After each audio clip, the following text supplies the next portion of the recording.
So much hardware in here. Feels kind of stuffy already. Let a little bit of breeze in. Alright, I got too many. I got a laptop here, a laptop here. Alright. I got 2 extra laptops. What is this? Just kind of looking for that. Alright.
still have yet to even open this pack of pencils and use them, but they're so cool.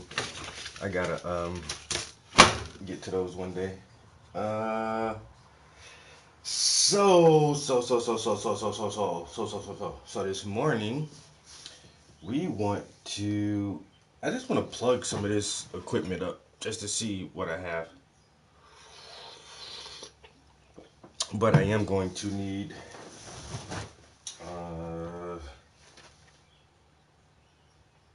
I don't know. I don't know exactly what I need. That's why I'm gonna kind of just check this stuff out real quick. I looked at it the other day, but not in depth. I mean, I've seen the stuff before because I've worked with it, but I've never really played with it hands on. You know, you see what I mean? I really want to just see what we got going on here. Why is that not charging? All right, we got charged now.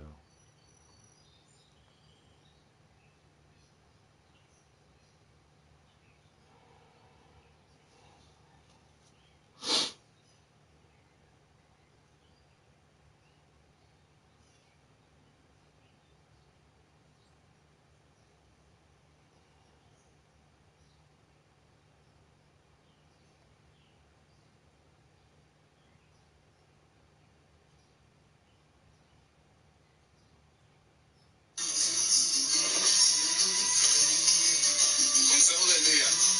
If you love her, let her go.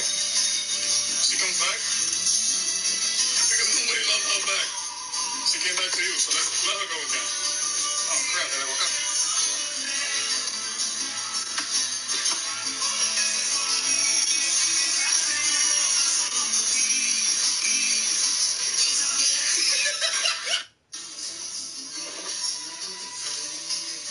Consejo del día.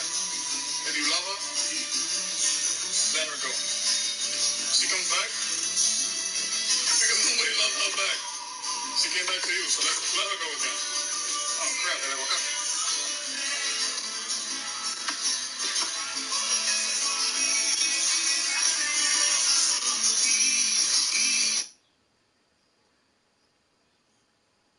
There ain't nothing like eating a rat as soon as you wake up in the morning. Yeah. These rat chops gonna be so chop that bitch up. Ah, chop. Rat chops gonna be good. It ain't nothing like eating a rat. So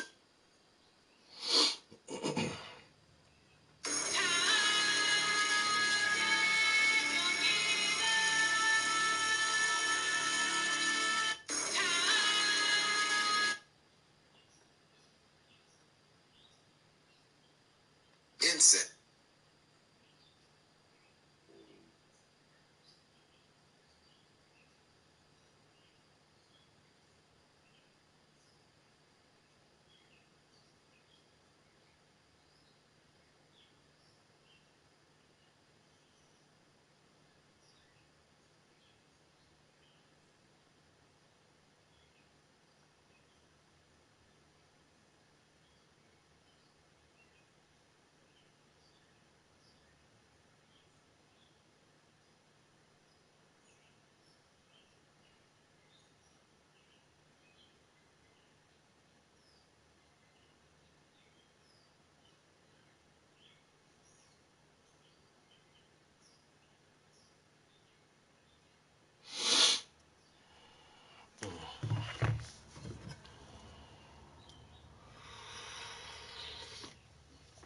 You know what I find? That when I'm the only person up this early, that's okay. It's okay that no one's up early with me.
All right.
Early in the morning on a Sunday. Man, look wild as fuck this morning, son. It's all good, man. It's just locks, nigga. Locks gonna do what they do, man. Locks gonna do what they do. That shit look like some goddamn cheese curls. Some crunchy cheese curls. My hair look like some cheese curls.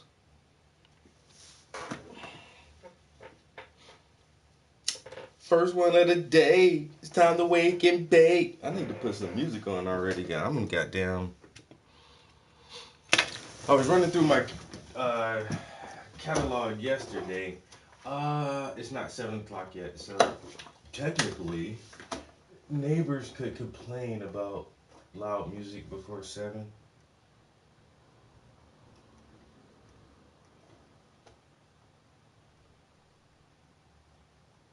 Yeah, what the fuck is wrong with my...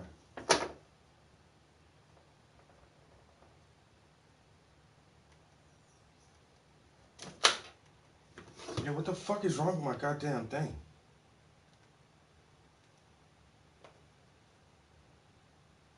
Girl, I swear these iPads be acting funny as hell sometimes.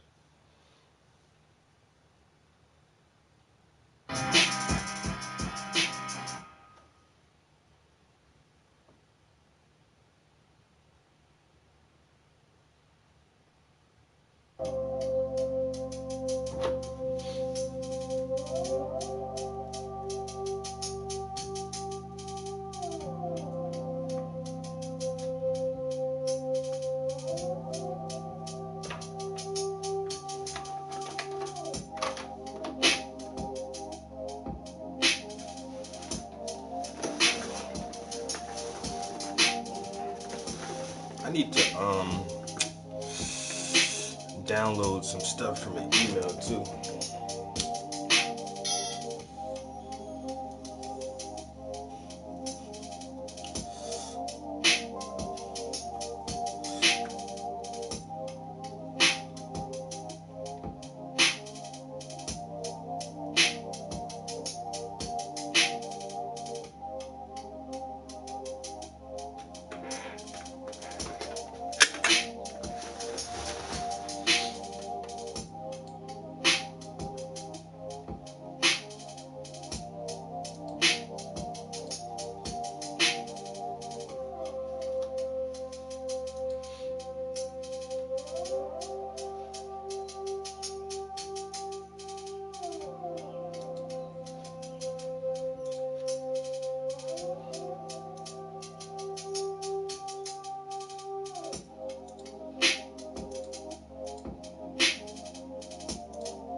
Man, that was hot. Oh.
Yo, what up, what up, what up?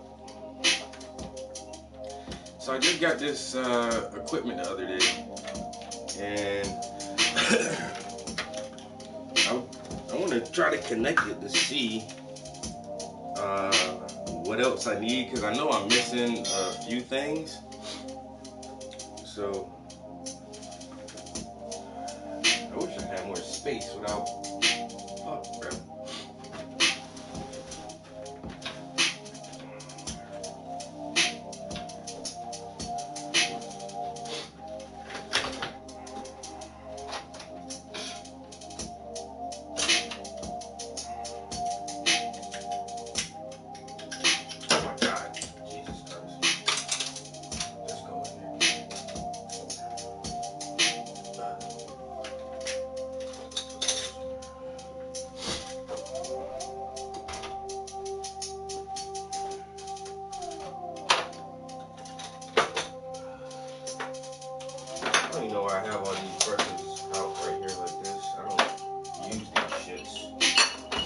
could actually put those away.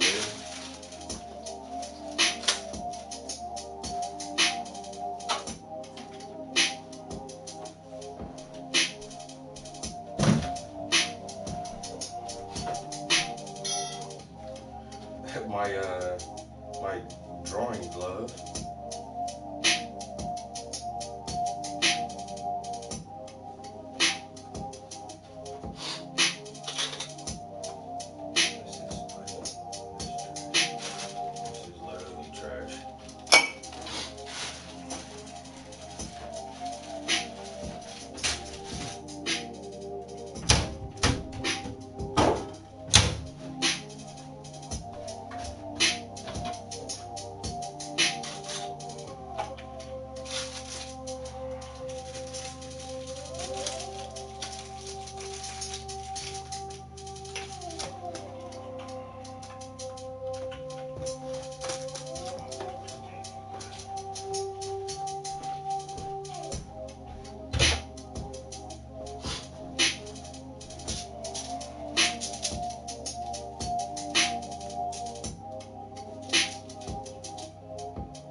Alright, I got like a little work area cleaned up. In the comment, yo, hello, sorry for bothering you. I want to offer a promotion for your channel, viewers, followers, views, chats, bots. Damn, nah, bro. If it's some way,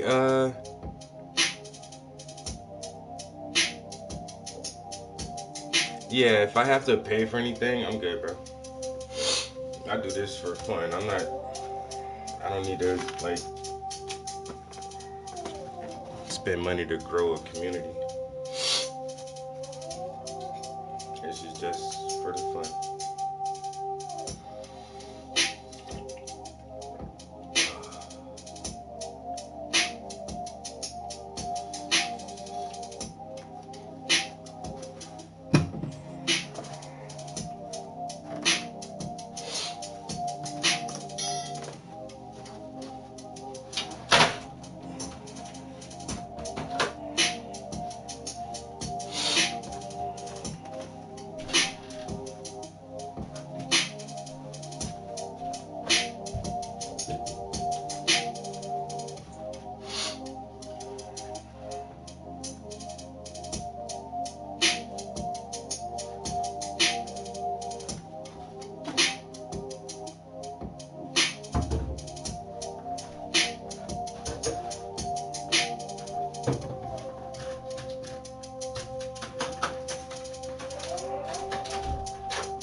to like almost have the studio set up.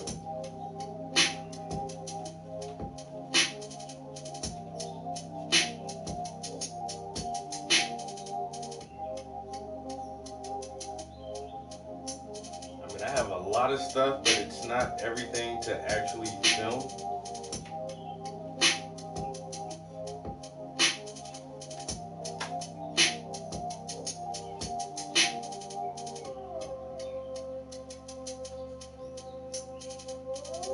There's a bunch of wires missing.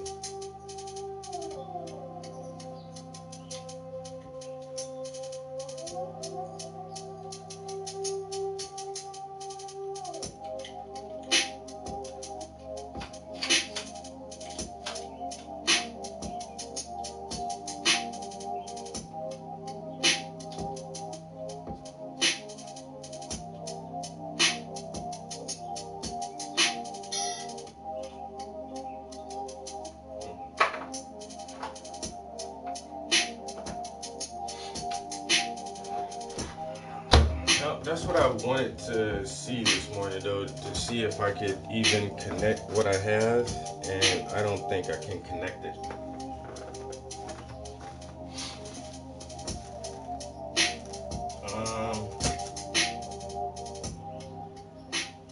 Let me go look in the trunk of the car and make sure I didn't leave any wires in there, but I really doubt. I don't think I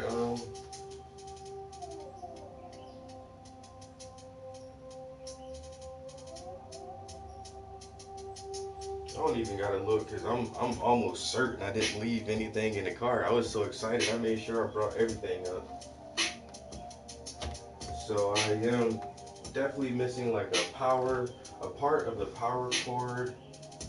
I'm also missing microphone wires, headphones, and I think there's a few other connector cords, unless all this equipment is like Bluetooth synced to each other, because I don't see a connector for this monitor to this board, and I don't see a wire to connect this board to this the casting unit. Yeah, it's a lot of stuff.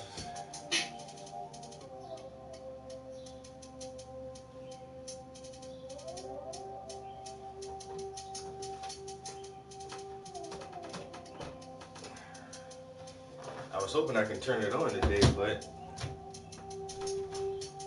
I guess there's a like even the power block, the other cord that connects in here that you plug into the wall, like I don't even have that part.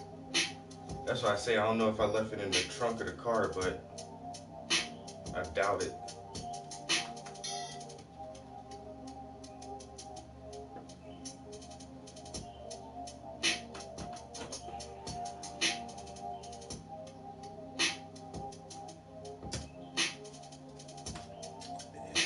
There's a digital.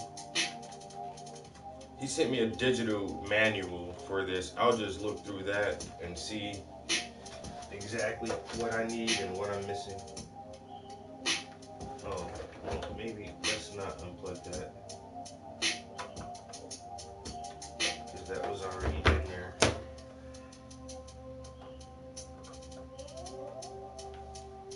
Alright, we can keep that plugged in.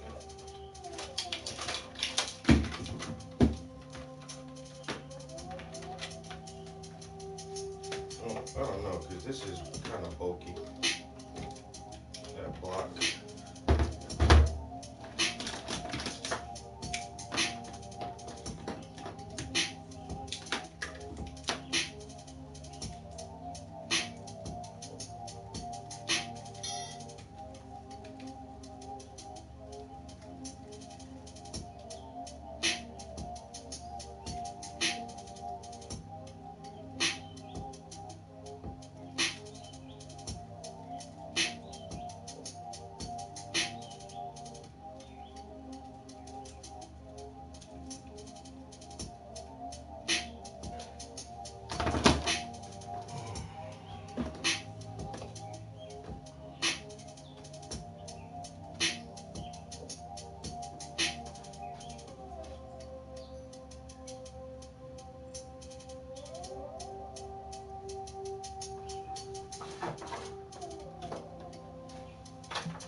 think I'm gonna send a picture of this to my homie and ask him if he can help me with this later. Not the guy who gave it to me, but somebody else. I'm gonna tell the guy who gave it to me, like, I'm missing some stuff too, but.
Thanksgiving.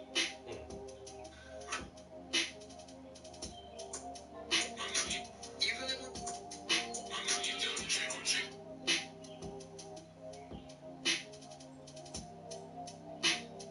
I just did this body paint today, and I'm about to take it off. I take pictures, I take videos, and then when I think I'm done taking pictures, I take more. Because once it's off, it's off. This took me 6 hours.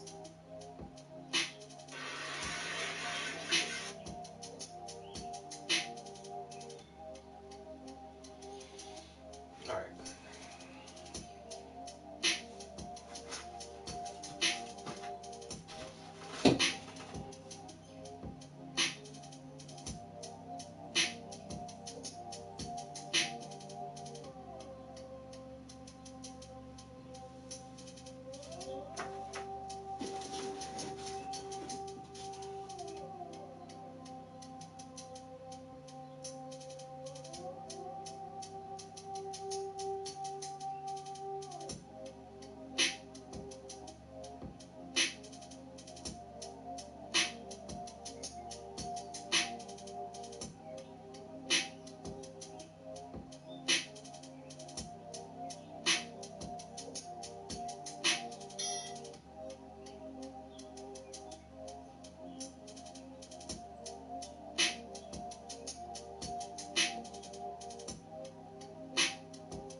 Yo, why is this so hard to wrap up? Wait a minute. What the hell?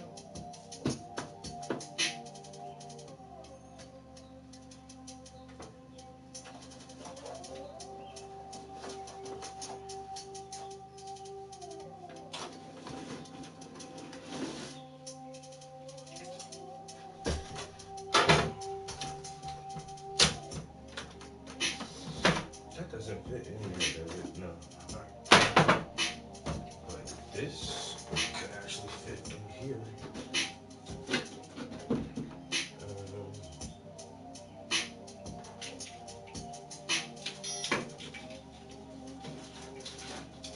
don't know if all of them can fit in here, but they might.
will keep a smile on your. Replace your missing teeth.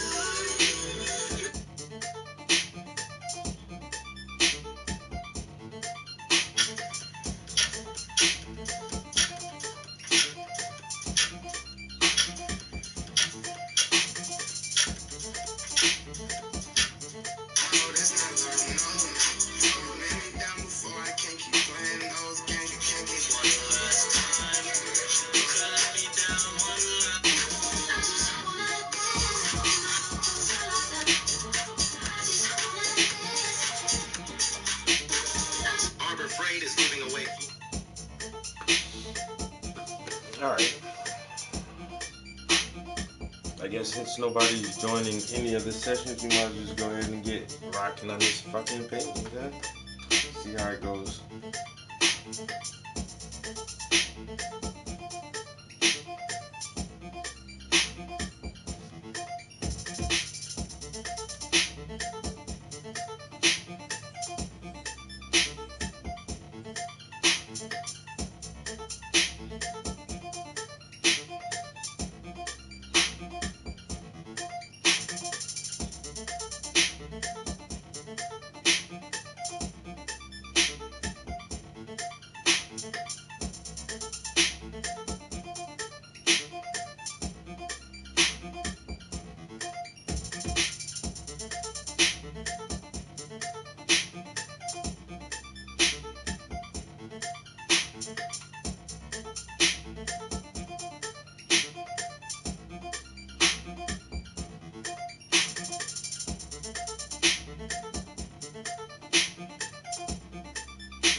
y'all know what time it is. This is the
Once again, bro, I hate fucking getting stuck on this shit.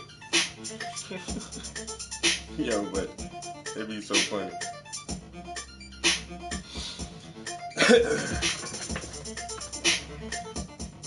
Alright, we try to catch one word. Oh, damn. Am I on the court? I'm on the court.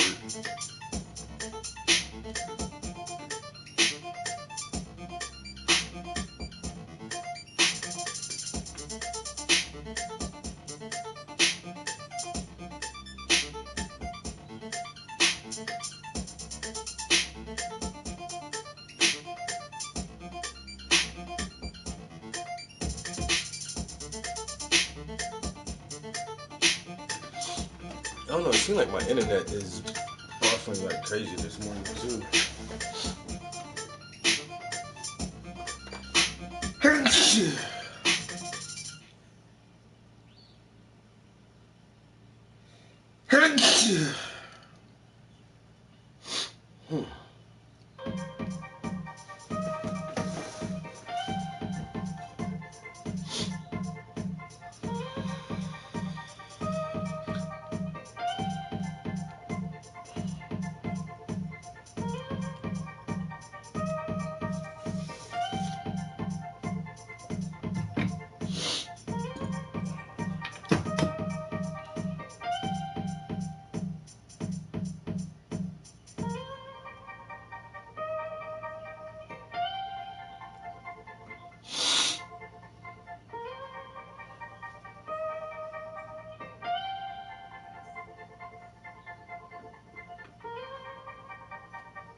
What's up? Good morning.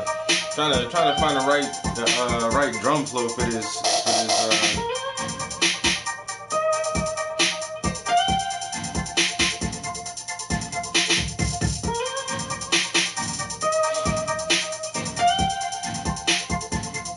Right button.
guess we'll try to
All right, so I just actually added some goofy names to a bunch of to a bunch of these beats that didn't have a name to it, because I'm gonna try to start deleting some of the ones that I don't really care for. So I just wanted to make sure they all had names real quick. Let's see. Put this back on the charger. I want to listen to your boy was on Joe Rogan, yo.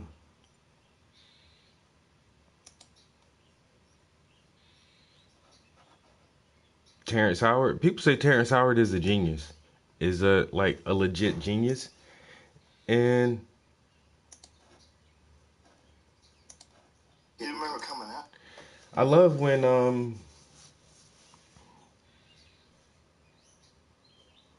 when people just assume a person is just one thing. Because Terrence Howard has been acting since his early 20s or something. He's been acting for a long time, so people just think, he's just an actor. Uh, but the dude is fucking smart as shit, yo. Like uber fucking smart. And I saw this one clip where he was giving a talk at a university, and he was trying to break down the concept of one being a part of the multiplication table, and saying the definition of multiply is to increase or to make more. But if you multiply anything by one, you still get the same thing that so 1 times 3 is 3. But how are you multiplying? So how can one be a multiplier if you still have the same outcome? So one doesn't fit the definition of multiplication.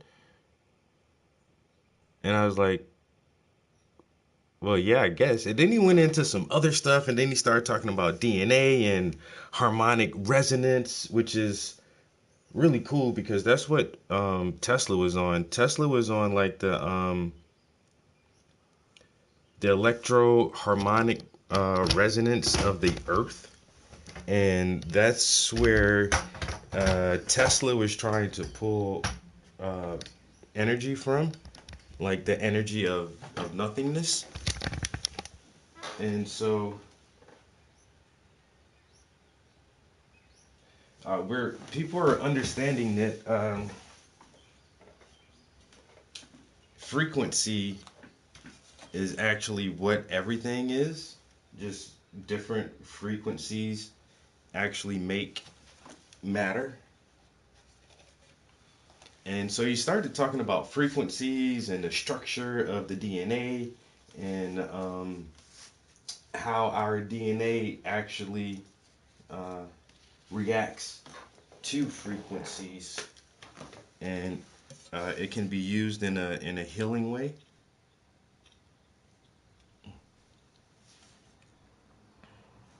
Dang. And so I've just been seeing like little clips here and there, and then I tried to find one interview which was pretty good, but now recently in this past week or so, he was on the Joe Rogan show. And so once again, I don't think Terrence Howard has ever been on Joe Rogan, and Joe Rogan, most of the time when he talks to like non let's see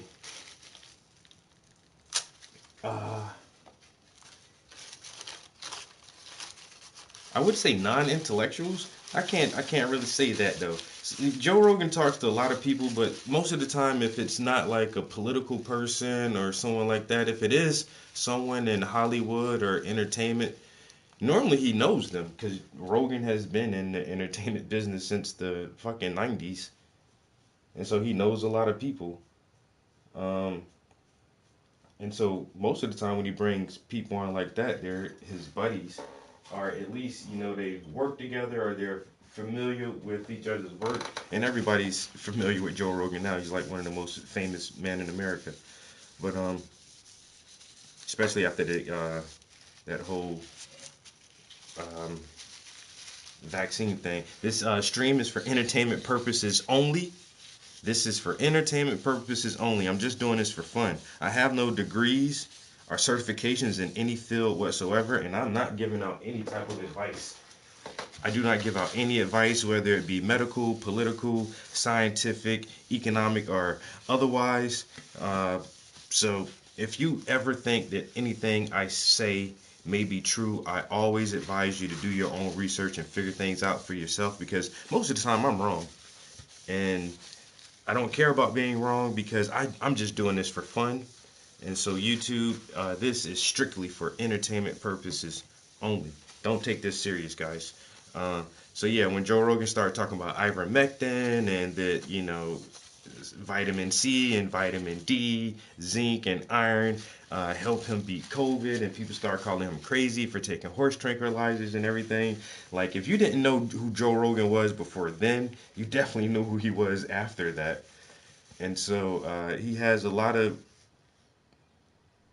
non-mainstream views about how the world is run. And I really do like Joe Rogan, and I really like the guests that he brings on his show, because he has a wide variety of people, and sometimes he doesn't always agree with the people he bring on his show, which is good because I like those conversations.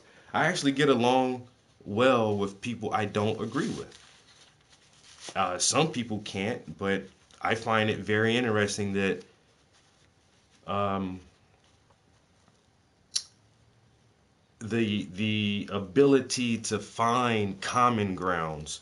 So okay, we're going to disagree on a lot of things, and that's fine. What do we agree on? Let's focus on that, and we can build a friendship and a relationship around that. Unless your beliefs are so strong that you don't want to interact with me at all, and that's fine too. In that way, we can still agree to disagree. You know what I'm saying? You disagree with me on um, you know being cordial with people who have opposing views and ideas, and that's fine. Because I know most of my ideas and the way I see the world is very different, especially now since I'm aging and getting older.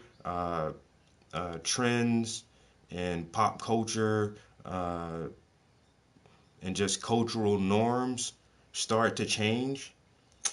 We can change but so much of ourselves once we're definitely ingrained in who we are, our lifestyle and our personality. There's but so much we can change. So after a while, you start falling out of step with what's current in society, and so you look at it from a different viewpoint.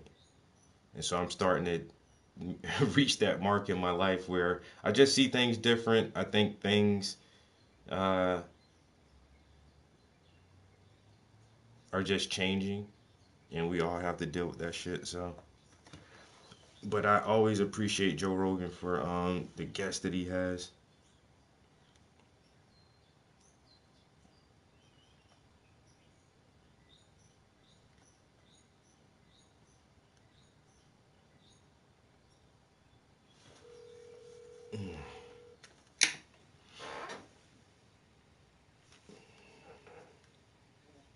Hey,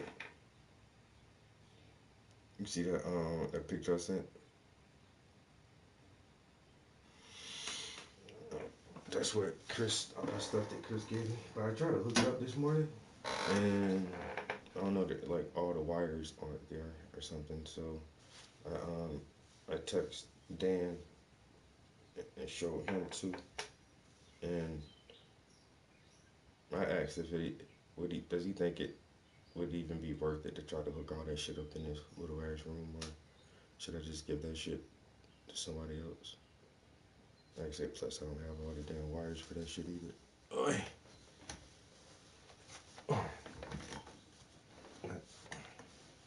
You sound like you still asleep. I'll let you go. I'm already streaming anyway.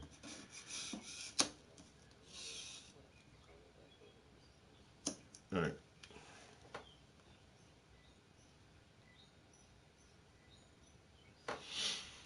So yeah, Terrence Howard.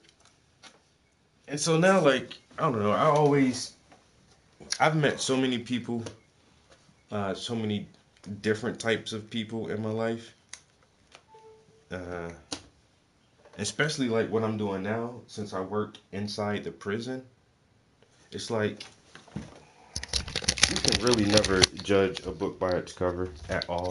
Because I know some of the most smartest, goddamn, most creative, intelligent people right now who are on the inside, and they look just like me. And you'll pass these people on the streets and just think they're just some whatever. And like, nah, these motherfuckers damn near borderline geniuses, bro. Just because they don't look it. Just because they may not look like a fucking genius. And that's like Terrence Howard. Like I say, people just think, oh, he's just some actor, blah, blah, blah. But nah, that dude's smart as fuck, yo. And I want to hear more about what these theories. Like, he's really big on his math shit, which kind of throws me a little bit because I like colors, and that's it. I like words a little bit. I hate fucking numbers. Me and numbers do not get along at all. You know what I'm saying? Me and numbers don't like each other. And then my math teacher, well, you're not always going to have a calculator in your pocket. Bitch, you was wrong. You was all the way wrong. You was so wrong. So wrong. I always got a calculator. Huh? All that sine and cosine and tangent. Bitch, I ain't never had to use that shit. Never.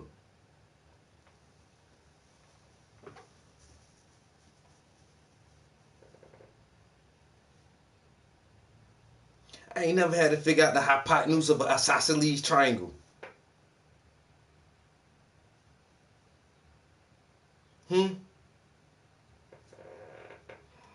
I ain't never had to solve for X. Come on, man. But people who like numbers, I like that shit, yo. My aunt, yo, she's numbers, yo. She love numbers. She one of them motherfuckers who can do like 4-digit multiplication in her head. You be like, what's 2,746 times 4,444? And she'll, that's 36,000. I'm like, yo, how the fuck do you do that? How? How you multiply 4 numbers in your, like, yo, some people math and some people not. One of my cousins, she good at numbers and she can draw and paint. I'm like, how the fuck, bro?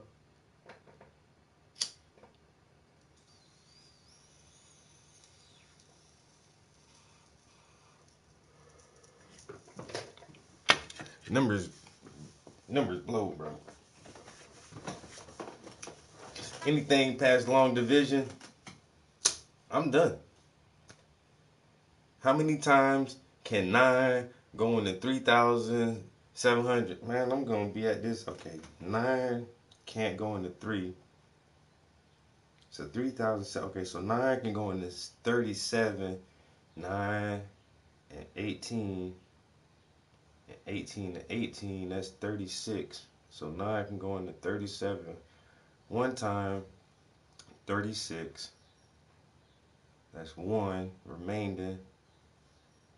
Bring down the 1. I'm already confused. I'm done. My head hurting now.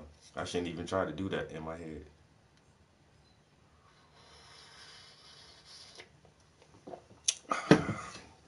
Not in the first place. Uh-oh, uh-oh. Uh-oh, don't break that. I already broke my damn tablet yesterday. Remember being compressed, and you want a padding, but you're flooded with like some serotonin and dopamine to where you feel relaxed. You go right back to sleep. You remember being born. I remember being circumcised. I remember the whole nine. And the proof of it was when my wife Mira that you just met. And she was 6 months pregnant with my son. Wait a minute.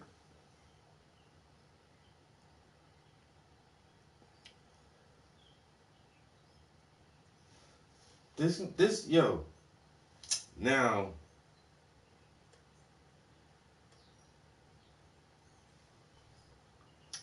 I'm about to think some crazy shit already. Yo, this man just said he remember being born. That's how the show start off. You remember being born, bruh. All right. So what I need to do is take the iPad off the speaker.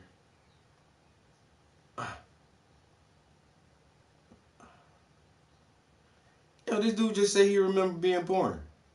Now,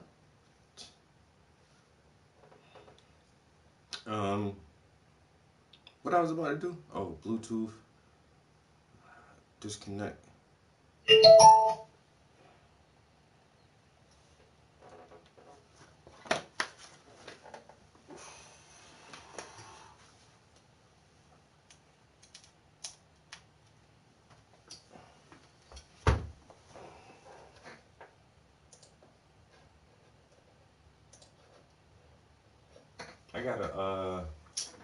I gotta download my videos too.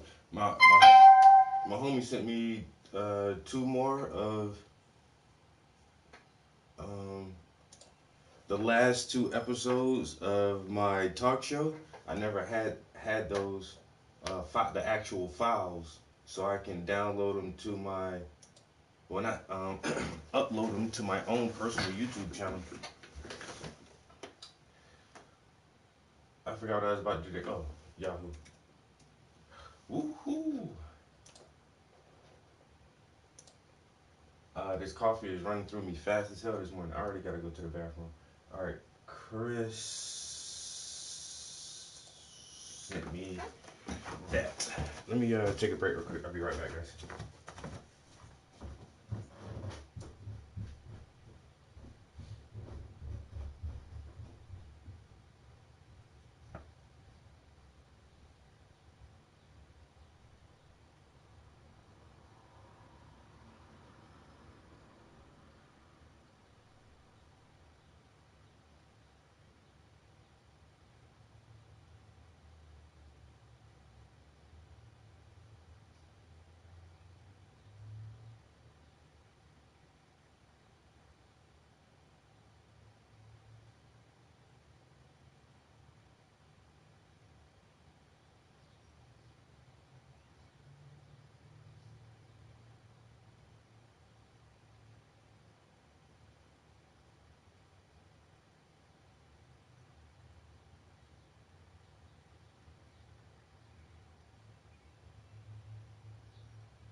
All right.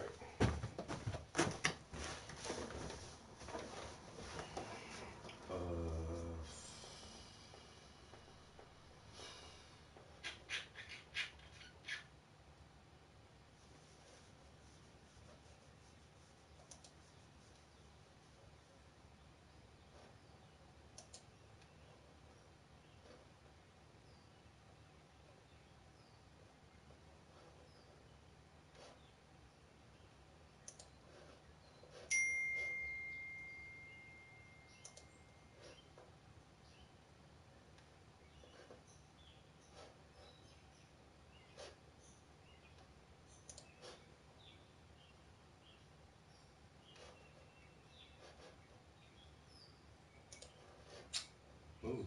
Get that shit out of there.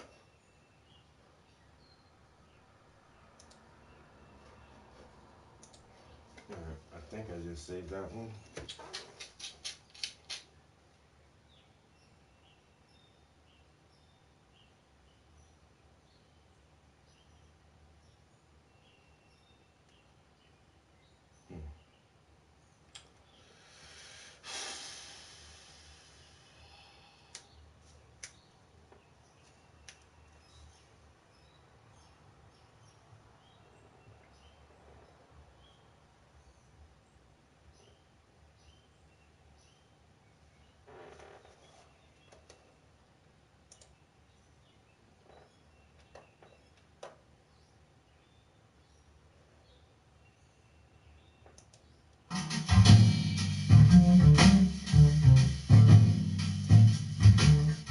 Welcome to another episode of Electric.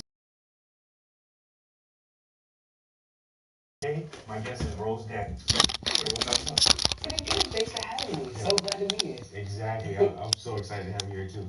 So the first thing I want you to do for our viewing audience is to just tell a little bit about yourself. Where you from, where you went to school at, where you grew up at, things like that. Well, I'm from New York, and I grew up in Long Island in a town called Elmont. And I went to Elmont Memorial High School, graduated there, came out here about 5-6 years ago. And actually, currently, I'm studying at LCC. That was a good episode. The thing is, if you look at what we're wearing, like she has on short sleeves. And I'm studying fine arts. So I really wanted to dive into the arts more because the arts have really been so important in my life. And I have on a sweater. Putting me on a trajectory to live my life. Yo. Nice. So where do you currently live at? I currently live in Wilkes-Barre. In Wilkes-Barre. Yeah. So I think this was in like, I don't know, it was like January or February when we recorded that. And it was cold in the studio. Even with my sweater on, I was cold. But so Rose, I should have told her. I don't know. I should have told her that. I felt so bad, yo.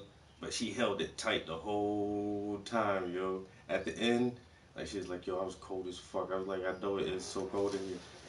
But she had on she wore a big jacket. But underneath her jacket, she just had on that short sleeve shirt. I was like, damn. And I had on a fucking t-shirt and a sweater. And I was still kind of chilly. And I was looking at her the whole time like, yo, I know you cold as fuck.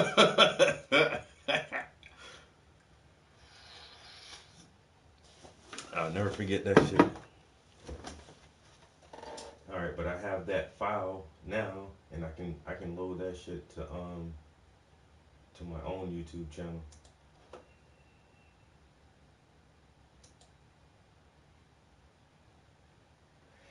Yo, so I don't know. I guess just like any podcast, you're not just gonna not say anything until the cameras start rolling. So it seems like they were already in conversation, and then Joe was like, "Yo, hit record, man. This shit is happening. Hit record." And where the show starts, like their conversation is, they're like midway through a piece of a conversation. And I swear it seems like this dude just says, he says he remembers being born. Alright, I want to get some skin tones. We're going to see if we can start adding some more detail to the skin. We're going to go lighter, so we're going to need our same palette we had, but with more, we're going to go heavier on the mid tones and light colors and not so heavy on the darker tones. So this is not comfortable. I keep trying to find a different way to set shit up. I'm so used to having things a certain way, and I don't know, I thought maybe having it over there, but I have to reach farther, and that's not good. I can't even see what I was reaching for. So we're definitely gonna need, I'm gonna need to put my gloves on so I don't get too messy real quick.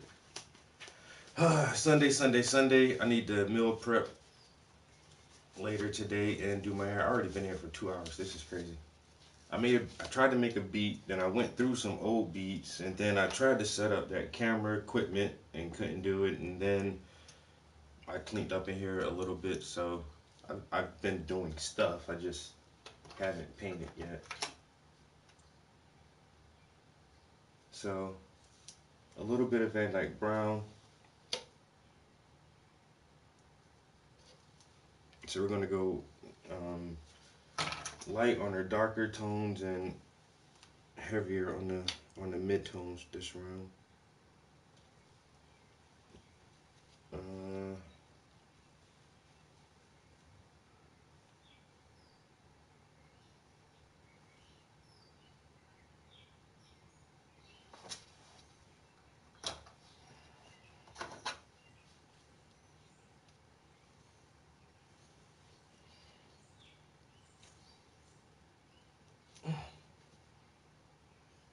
yo, hey yo.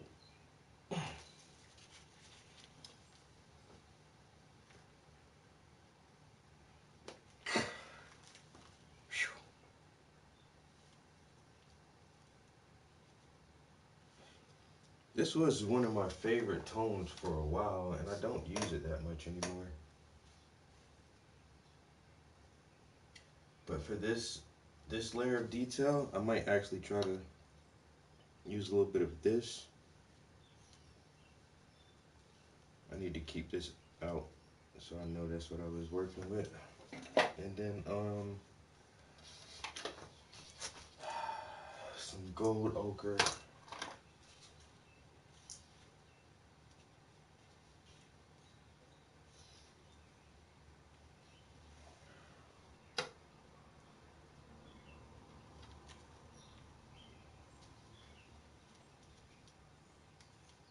Oh wow. Is that really just messing up everything in there? That's how dry wet it was.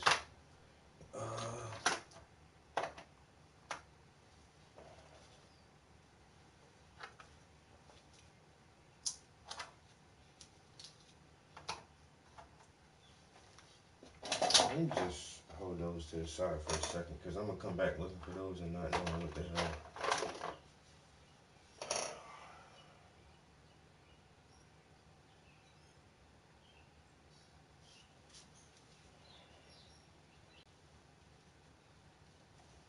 And probably use very little of that. Then we're going to go to some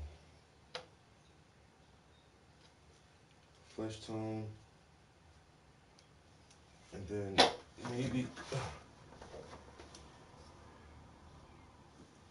probably should have put some of this in there. Flesh tone, and then I can probably throw some warm white on there. Or should I do let me do the Naples first.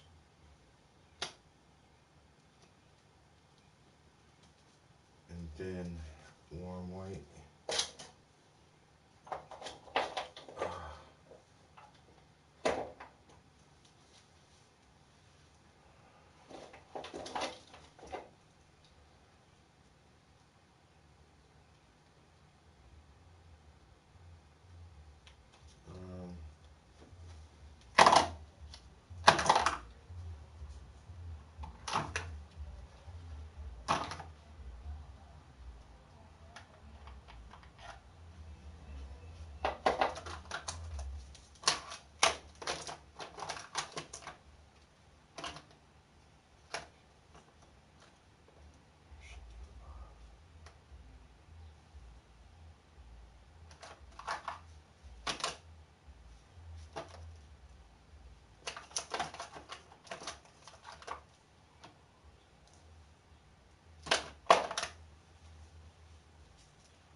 I think I'm doing way too much right now, but we'll see.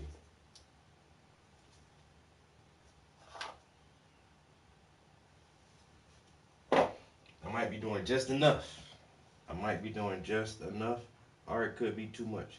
If it's too much, I'll ease up and pull back a little bit. You know? I need to get this out the way. I need to get this out the way.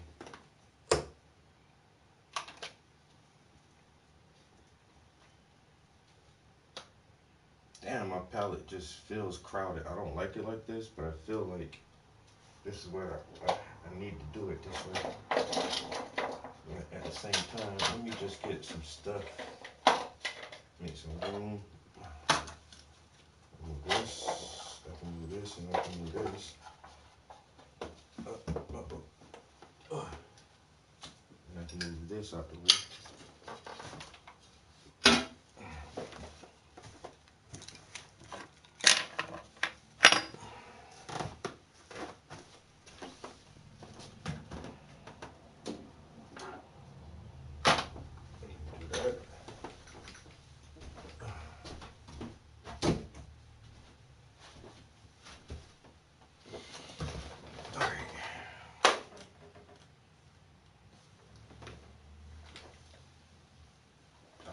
I think I should be able to work from that. I got this tape here, I got this tape here, I got this tape here. All this needs thick here. I did take a little time to try to straighten up and organize because it's bad. It's still pretty bad, especially this corner over here. I don't know exactly what's going on. I don't know exactly what's going on in this corner, but I need to square that away and kind of square away whatever's on top of that thing. Oh, well, we're about to get blessing real quick.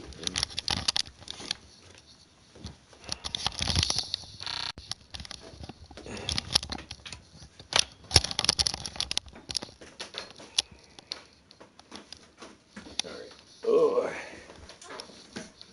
I gotta drop this stuff. Make sure this is up and out the way so I don't step on that.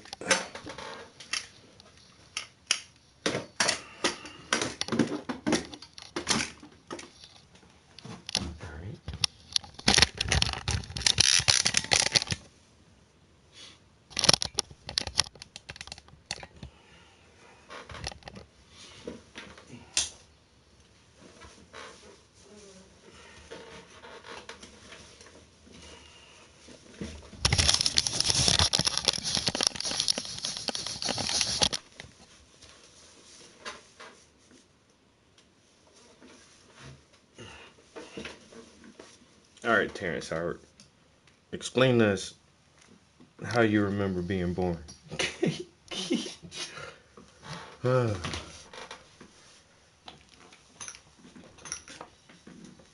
I want to know. Because I can't remember my birth. What was you? I don't think I know. Oh, that's really loud.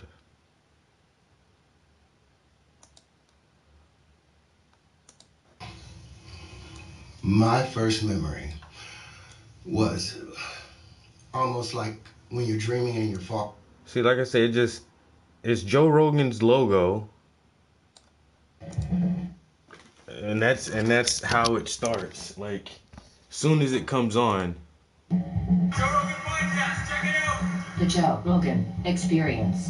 Train by day, Joe Rogan Podcast by night, all day. How did you get started with all this? I didn't come into this world. They were already talking. I wondered like what was said like right before the camera. Everybody had the similar experience, but like if I asked you what was your first memory in life, what would it be? I don't think I know. My first memory was almost like when you're dreaming and you're falling and you hit the bottom and you wake up. Mm-hmm. That was my first memory, but I didn't wake up here. I was inside my mother's womb. And I was about maybe 6 months inside the womb. And I'm like, okay, don't forget I'm here. Okay. Don't forget. You go to sleep. Wake up again. Now something's moving in front of you. And you're like, oh, that's my friend. But I had a different name for it. I didn't know it was my hand. But I knew I had a title for it. Go back to sleep, all of those things. Then ultimately you get ready to come out. I remember all of that. You remember coming out? Remember being compressed, you know, and you want to panic, but you're flooded with like some serotonin and dopamine to where you feel relaxed. You go right back to sleep. You remember being born. I remember being circumcised. I remember the whole nine. And the proof of it was when my wife, Mira, that you just met, when she was 6 months pregnant with my son, Kieran, I wanted to prove to her what I was talking about. So I put a light on her stomach every day at 6 o'clock at night. And I would move that light back and forth, and I'd put a song on for a week straight. On Saturday, after a week, I didn't put the light there, and I didn't do the music. And he pushed up on her stomach. And then when I put the light there, he started following the light. And for the next 2 months, we did this every night, and he would go all the way around her belly, back and forth, always pushing on it. You know, I didn't understand at the time that maybe I've interfered with the development process, and maybe he's wrapped the cord around his neck. I shouldn't have done all of this, but it came out wonderful and fine. And this little boy, first thing he wanted to do is see light. He loved lights from that early stage, and I can ask him the square root of 2, the square root of 5, the square root of that, the square root of pi, and he will run it off.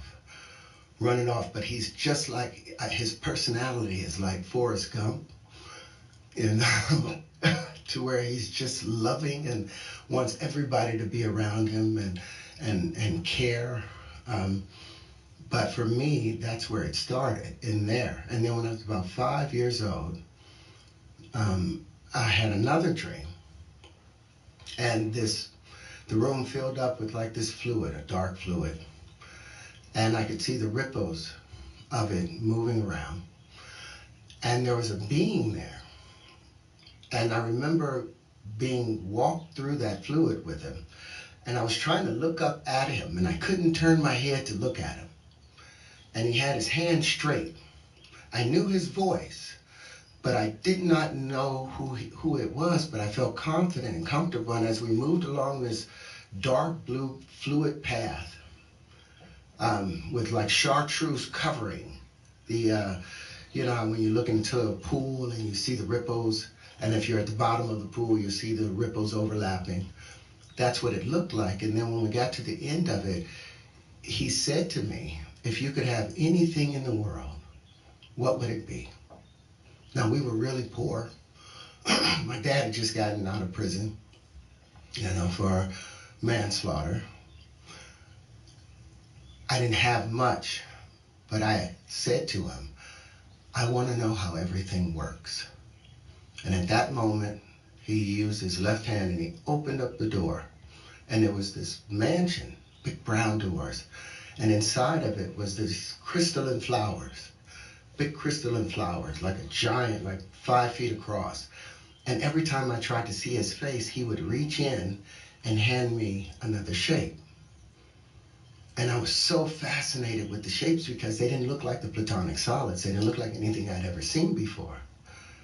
And he would hand me these shapes, and each shape was different and amazing. And I woke up from that dream.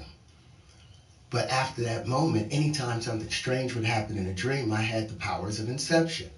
Anytime I would be naked at school, I would say, I'm not naked. I must be dreaming. And immediately, I would run out of the school or run out of wherever I was, and I would find that mansion again. And I had access to all the knowledge. The proof of it is the 97 patents that I have now. The proof of it is the industries that I've innovated. 97 like patents? Having a dream that you have a diamond in your hand, and out of nowhere, you wake up and you're hoping you're holding it, and you try and hold it, and it's gone when you wake up. But the proof is all the stuff that I've been able to do now. So all these thoughts are from the time you were a baby. These are not things that you've learned These are things that you had in your mind from the time you were born. From before that time, because I remembered that I had been someplace else before. Now, what's interesting, that voice that I heard, that's my voice now. So it was like my greater self was leading me through and periodically would show up again in other dreams. And I went off and became an actor because my mother wanted my little brother to be an actor, and I thought if I became an actor, you know, I would get my mother's affection. It wasn't until my mother was dying, and I'm talking to her, and she told me the reason that she was babying Antonio was because he had asthma, and my father always questioned whether it was his son or not because he looked so much like her family and didn't look so much like him. And I realized, my God, if I had followed my proper course, I could have saved my mother, because the knowledge that I had, you know, I had the grand unified field equation. I had already put that together, and then at 7, 8, I was working with these things, and then I went through all of the hell that I had to go through. Being accused of domestic violence, all of those things, and I thought it was a curse at the time. But it was really removing me from advancing down the wrong path. And during that period of time, I started waking up in my dreams again. And I started going back into that palace. And I remembered all of these things, and I started patenting them. As I moved along, I got in touch with Michael Hudak. He was the president of the University of Science and Philosophy, because I was studying a guy named John Keeley, you know, who had worked with frequency back in the 1870s, had built the first what do they call it? Self-sustaining engine. Back in the 1872, good morning, everybody. He wouldn't tell people how This he is built it. And I was watching a program. We're listening to Terrence Howard on the Joe Rogan Experience. I'm trying to swap a few brushes around real quick. Really trying to see which ones I'm gonna need the most right now, because we are about to get into some fine detail work here this morning. So I may not need all these line brushes right now. Definitely may not need that one right now. We'll need a few blenders.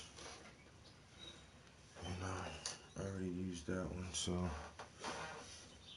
Yo, Terrence Howard said he remembered being born. Del Pons, and somebody in the audience said, doesn't John Keeley's work remind you a lot of Walter Russell? And a bell went on. And so I got in touch with the University of Science and Philosophy after watching some stuff about Walter Russell. And Michael Hudak, you know, took me under his wing and started talking to me. But he was more into the philosophy and the love that Walter was talking about. But my intention was to rebuild the periodic table, you know, build a new periodic table, because the stuff I had learned in college, you know, I went to school for chemical engineering the first year over at Pratt. And they, at the time, I think it was like 108 elements. And I told the teacher, the professor, about the relationship between hydrogen on the spectrometer and carbon and silicon and cobalt. And I was like, it's the same exact color, same tone, just doubled in each octave. And he was like, no, each element is the same element and it will always be that element. And I was like, you don't see the relationship. So I left school, and I was going to spend 40 years rebuilding the periodic table, and I found out that Walter Russell had already did that. And he did it based upon the natural curvature of everything. And when you say rebuild the periodic table, what do you mean specifically? Well, the way the periodic table is laid out, the periodic table they have now, Let's see. It looks like a box. It looks like a straight box. Mm-hmm. And they don't show the relationship that between every element, there's two All right, here's the periodic table. you'll see hydrogen sitting all the way over there by itself, but they don't show that hydrogen has the same tone as carbon. What do you mean by tone? Same tone, same key of E. Same key of E. 40.5 hertz. The next one would be like 81 hertz. You go to silicon, it would double up and would be 162 hertz. You go to cobalt and it'll be 324 hertz. It's, you know, in that base, if you were to take the angles of incidence or the tones that they create, you know, their color, like you can turn color back into sound based upon, it's the same wavelength, it's just twice as long or much longer. So all you have to do is keep dividing light by 2. Keep that up, Jimmy. You keep dividing light by 2, and you'll ultimately get back to the audible sound of it, because there was a relationship between light and color, sound and tone, matter and shape. I put, I sent over Walter Russell's. I was trying to get to that. That's what. Yeah, it's Walter Russell's periodic table that he put together. Now you would compare that to what Mendeleev's periodic table. You'll compare Walter Russell's to it, and you'll see something completely different. It's unwinding. Whoa. It's unwinding. And you see there's a relationship that hydrogen. So you had figured this out at a young age? I had already seen this. This was all inside of that palace. I had access to it, and I knew the relationship. So you saw this in dreams? I saw it as a circle. Everything was a full circle laid out, and each area was just expanding, like wrapping a rag around your hand. The first wrap, you know, it's so tight. The very first wrap is so tight. That's the first one that Walter Russell did, yeah. But go back to the wiggly one. This is how I saw it more so, but as a vortex. But you'll see there's a relationship between hydrogen, carbon, silicon, cobalt, rhodium. They're all bonded. They're all sit as the middle point between 2 noble gases. So those things don't really exist. It's only one substance. Now the problem is, the first thing that we're able to perceive is hydrogen. That's the first visible element, because before it is too dense for us to perceive it. You understand what I'm saying? Okay. But as you reach into the next octave, the carbon octave, and they call that a bisexual tone, because the carbon has 2 tones to it. It has a negative side and a positive side. The part where lithium behaves, lithium is contractive. Beryllium is contractive. Boron is contractive. But the moment you get to carbon, you balance it out. It gets to a perfect balance of plus and minus 4. So it's a double tone. Then nitrogen is minus 3,1. minus 3, oxygen is minus 2, fluorine is minus 1. Now the balance of this, all of those are mates. Fluorine and lithium naturally mate. If you have lithium bonded with any other element, the moment that fluorine is introduced, it will break all bonds violently so it can bond with fluorine. Same thing with beryllium and oxygen. That's why it said, and what they've tried to keep from us, if you want to break water into its component parts of hydrogen and oxygen, all you have to do is introduce beryllium or the sound of beryllium. And oxygen will violently break away from any other thing, even hydrogen, to bond with that beryllium. And now you can have it just with the frequency of it. And since the hydrogen is smaller, hydrogen will, that waveform, you can send that out into one tube, the oxygen into another tube, without using electrolysis, without using heat. It was just through frequency, and the proof of it, if you go back up just a little bit higher, we know the relationship between sodium and chlorine. They're equal and opposite mates. If you get out of the pool and you got chlorine and you're itching from the chlorine, all you have to do is get some real salt and rub that on your skin, and it'll turn right into an oil. It naturally neutralizes each other. So everything has an equal and opposite mate. The lithium becomes sodium in the next octave, doubles the same exact tone, just doubled and wider.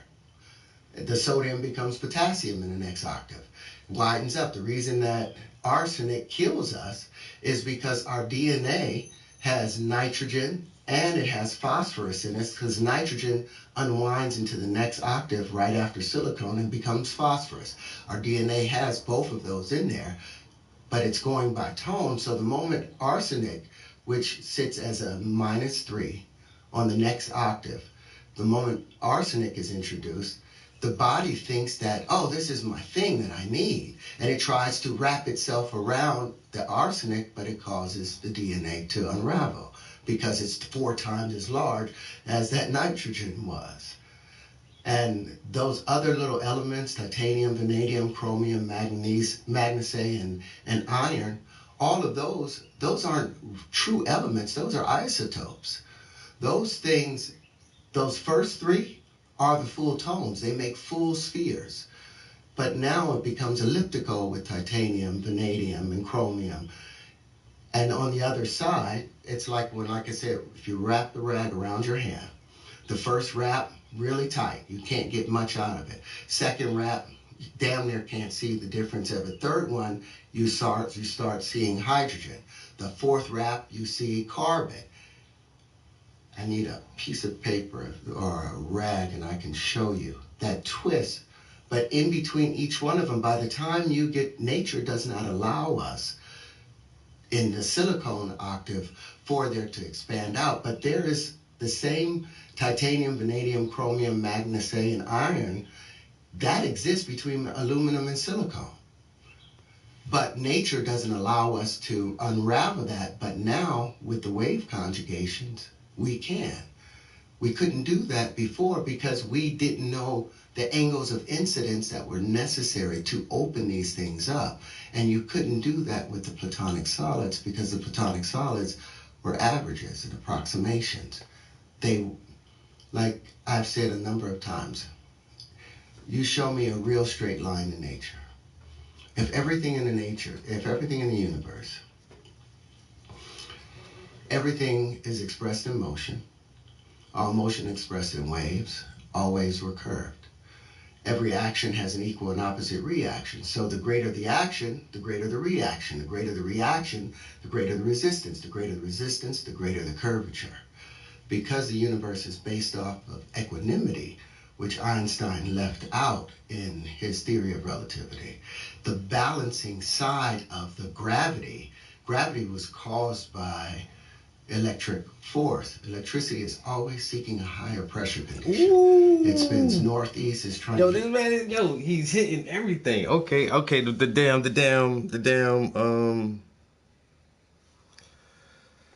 the remembering my birth thing. Hey, there's almost no way to prove or disprove that. You know what I'm saying? But everything else he done spit after that shit is just like, it seems like hard science. And what he's explaining, somebody else already has explained it and has the diagram and has attempted to show how it could work differently if we just look at the model differently. And now something else that I looked into like a couple years ago is it's called the electric universe theory, where so we still, and this is another a working theory, but it's just like gravity. We can't really pinpoint it yet, so it's just a theory of gravity. You know, gravity isn't a scientific constant, a scientific definite. We don't fully understand gravity. We know how it works for the most part. What causes it, we don't know really. And there's, you know, Einstein's model and everything, but the electric universe model says that there is no gravity and everything is electric magnetism. Now, I don't know if he's about to go venture off on that tangent, but once again, it's electricity waves and like like I said, there's nothing straight. There should be no examples in math that show straight lines in nature. It's just not. Straight lines just aren't there. Nature doesn't like straight lines, but for some reason humans do, and we've trained our minds, our inner eye, and to always see like a organized, like this straight organized pattern, and it's really not like that. Especially when you get down to like quarks and all of that shit, yo. Everything is just vibration. It's all vibration, and electricity is the basis for what we consider to be gravity. Everything is electromagnetism. And I watched this one guy play around with like these huge magnets. He says one of them is so strong it's a little painful to be around, because it's like pulling the fucking metals out of your blood, like it's trying to pull everything, yo. But yo, my man is about to get on this magnet stuff. So hold on, let me go back just a few seconds. Gravity was caused by electric force. Gravity is caused by electric force. That's the theory of the electric universe. You see carbon. I need a piece of paper or a rag and I can show you that twist. But in between each one of them, by the time you get, nature does not allow us in the silicone octave for there to expand out. But there is the same titanium, vanadium, chromium, magnesia, and iron that exists between aluminum and silicone. But nature doesn't allow us to unravel that. But now with the wave conjugations, we can. We couldn't do that before because we didn't know the angles of incidence that were necessary to open these things up. And you couldn't do that with the platonic solids because the platonic solids were averages and approximations. They, like I've said a number of times, you show me a real straight line in nature. You can't. If everything in the universe, everything is expressed in motion, all motion expressed in waves, all waves were curved. Every action has an equal and opposite reaction. So the greater the action, the greater the reaction. The greater the reaction, the greater the resistance. The greater the resistance, the greater the curvature. Because the universe is based off of equanimity, which Einstein left out in his theory of relativity, the balancing side of the gravity was caused by electric force. Electricity is always seeking a higher pressure condition. It spins northeast, is trying to get to the center of an area, the center of a cone. But the next electric wave is coming, so it gets pushed out, and as it's pushed out, it gets to the vortices. And that's some on those pieces, those vortices. Now, instead of it spinning northeasterly, centripetally, it's forced to spin centrifugally, and it spins southwesternly. And it expands itself out, it decays, it keeps decaying until you get 4 magnetic waves that hit each other at 120-degree angles. At that point, they reconvert back into the electric field, and then they make their way back to their source again, whether it's the star, whatever star it came into. What happens when we get older? We expand at our equator, right? We get shorter at the top. Why? Because the electric force is pushing in and condensing, and the magnetism expands out at the equator. The electron field, the electrons, that's just discharged electricity, devitalized electricity, coming from the sun, coming from the earth. It's the waste product from it. But it hits our magnetic field, and then it gets pulled right back in and gets compressed again, and now it becomes electricity for the earth, and then it pushes itself right back out again at the equator. The equator is 5 miles wider than the poles. Electricity, Einstein left that out of his equation because he coupled electricity and magnetism together and didn't realize that electricity was the equal and opposite of magnetism. Electricity being the contractive field, you breathe in, that's a contractive thing. You breathe out, that's a magnetic thing, a radiative thing. But they use the term magnet as an attractor. But to magnify something means to what? Make it larger, increase the space. That's the work of radiation. That's what Walter Russell was talking about all those years. That's the work of radiation. It's the electricity between the things that pull them together. The Coulomb force that supposedly opposites attract and push each other away. If that was true, then hot air and cold air would seek each other out. They're the same substance, but just but in a different state. They move in opposite directions from each other. Hot water and cold water move in opposite directions from each other. The reason two magnets seem like the North Pole is attracted to the South Pole, because if you had two rivers or two hoses with water coming out of them, and you pointed them at each other, what are they going to do? They're going to be pushing against each other. But they align to where the male enters the female and is able to come out. So they've been fooled by their senses. They've been fooled by their eyes and have missed the whole picture of it. Are you familiar with Khalil Gibran? Yes. He wrote a book, he wrote The Prophet, 1923, but he wrote another book called Sand and Foam. In that book, he told a story of a man who had been away from his family for 4 months working, and he was excited to come home, and as he was coming home, he knew that the mountain, when he saw the mountain, that he was close to home. So his five senses started having a conversation, and his eyes says, I see a mountain, I see a mountain, I see a mountain. And so the ears perked out and said, I don't hear a mountain.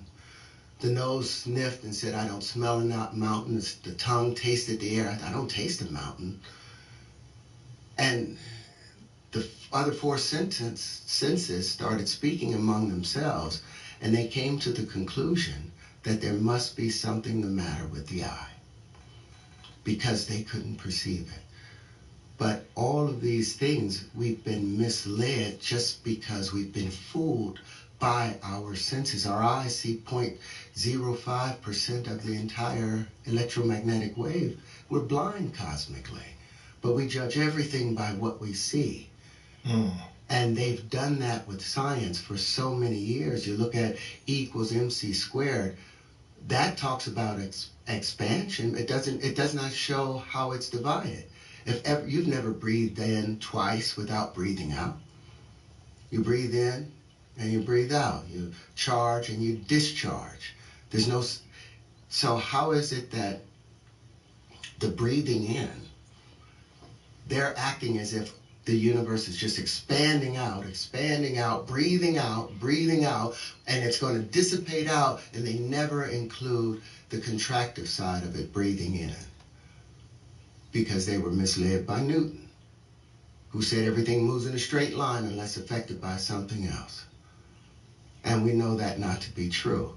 But they built the entire two-dimensional plane, the Euclidean space that we live on, that we work on, that we try and define curved nature by two-dimensional space, and we never include the curvature, the breathing in. Like Alan Watts said, no one would be attracted to a Euclidean woman because she would just be straight, all straight lines. It's the wiggliness, it's the curvature that brings the balance. Everything has to have the balance. The electric side and the magnetic side. I can talk about it, but I can show you even better. If you could... Can I stop you there? The concept of the periodic table, the way the periodic table conventionally is addressed, do they address these things as being isolated or intertwined? They interact, but they feel that carbon will always be carbon, and it will have its half-life and keep breaking down, but it still be carbon. They don't understand that it unwinds and becomes nitrogen. Nitrogen unwinds and becomes oxygen. So the periodic table, the conventional use of the periodic table, and what is this other gentleman's name again? Walter Russell. Walter Russell. Walter Russell's version of the periodic table. How is Walter Russell's version of the periodic table perceived by people who study this? Well, now everyone wants to use it. If you can go to in my book, there's a picture of Einstein reading Walter Russell's first book, second book, The Universal One. Because when Walter wrote this in 1926, he sent it out to 300 different universities and physicists. And one of the quotes that Einstein says on his deathbed, I should have spent more time reading Walter Russell's work. That's how, and now they're taking it under their wing. But remember the Michelson-Morley experiment from 1887? They were trying to prove whether there was an ether or an effect of an ether, or the quintessence that everything came from. That used to be called the fifth element, that everything that from antiquity, everyone understood that something doesn't come out of nothing. It's like when you look at the air, it looks clear, but you change the pressure condition. The balance of the change of pressure condition, we call that condensation. It creates clouds. And you change the motion conditions, whether it's moving quickly or slowly, it's going to become snow, it's going to become rain, it's going to become hail. So everything comes down to just one of two forces. Either you're breathing in and filling up something, or you're pouring it out. But the scientists, they ignored Walter Russell's work because he didn't include any equations inside of it. He talked philosophically regarding how things behave in comparison to laying down and following some Newtonian or calculus writing. You know, he said he based things based on, let's explore them naturally. And that's what I did with my book. Once, what Walter Russell was missing, he didn't have the wave conjugations. He didn't have the mirror shapes, the all shapes. And that was because of a mistake that was made 6,000 years ago, maybe. They took the flower of life, which was that symbol. Mm-hmm. If you could go to my book, tcotlc.com, there's an example that I put in there on page 64. And I show the element, the fundamentals. If you could possibly pull that up, Jamie. I'm again TCOT. TCOTLC.com. You'll see in there the mistake that they made because they believed in straight lines, because the church was promoting the idea of straight lines. You just tap on right below there. There's, download. No, just go to the center of the page and right above that, and you see initial public draft, just tap on it. And if you go to page 64, on the right side of the page, right there, on the left side of the page, you'll see the 5 Platonic solids. Now all of our axioms, all of our postulates have been built off of these things. This is what Euclid went down to Egypt and pulled these things together. Pythagoras worked on them. And these were the undisputed fundamentals of God that he used to build. If you tap onto the flower of life, Platonic solids things, it's going to take you to a video. Turn it, you don't have to have it. But it'll show you the flower of life that they took this from. But you'll see that instead of following the natural curvature of these 64 circles overlapping, they averaged the space where they met. And they invented straight lines. Why did they do that? Because they believed that the world was flat. They believed the world was flat at the time. And the church promoted. Pythagorean theorem comes off of this cube, a squared plus b squared equals c squared. So they wanted to use all of these intertwining circles and create straight lines. Because that's how they thought everything came down to, straight lines. They thought the world was flat. And I was like, oh my goodness. they didn't open the flower properly. So the next one would be the icosahedron. Now, the flower of life, it's very, very old. The concept is very old. What was the origin of the concept? It's the oldest symbol known to mankind. It's believed that it was Anki, the brother of Enlil, if you go by the Emerald Sumerian Tablets. text. The Sumerian text, that was the one that created mankind. Because if you look at mankind, and there's a point I want to make with it. I want you to stay on the book. Yo, everybody, go to 134. Everybody knows that the fucking Anunnaki made men. Yo, how? How do we all know this? Huh? Huh? How do we all know that?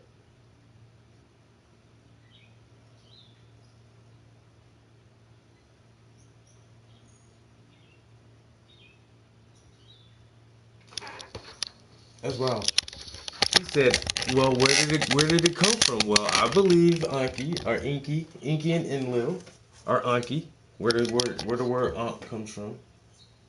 I believe they they are the ones who gave us the flower of life. Like, what, bro? I swear, I thought he was just like some math physicist or some shit. He's going into the fucking Anunnaki? Really? Okay.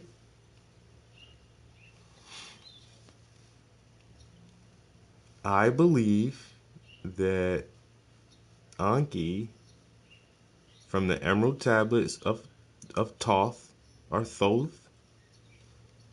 Yo, everybody says this shit now.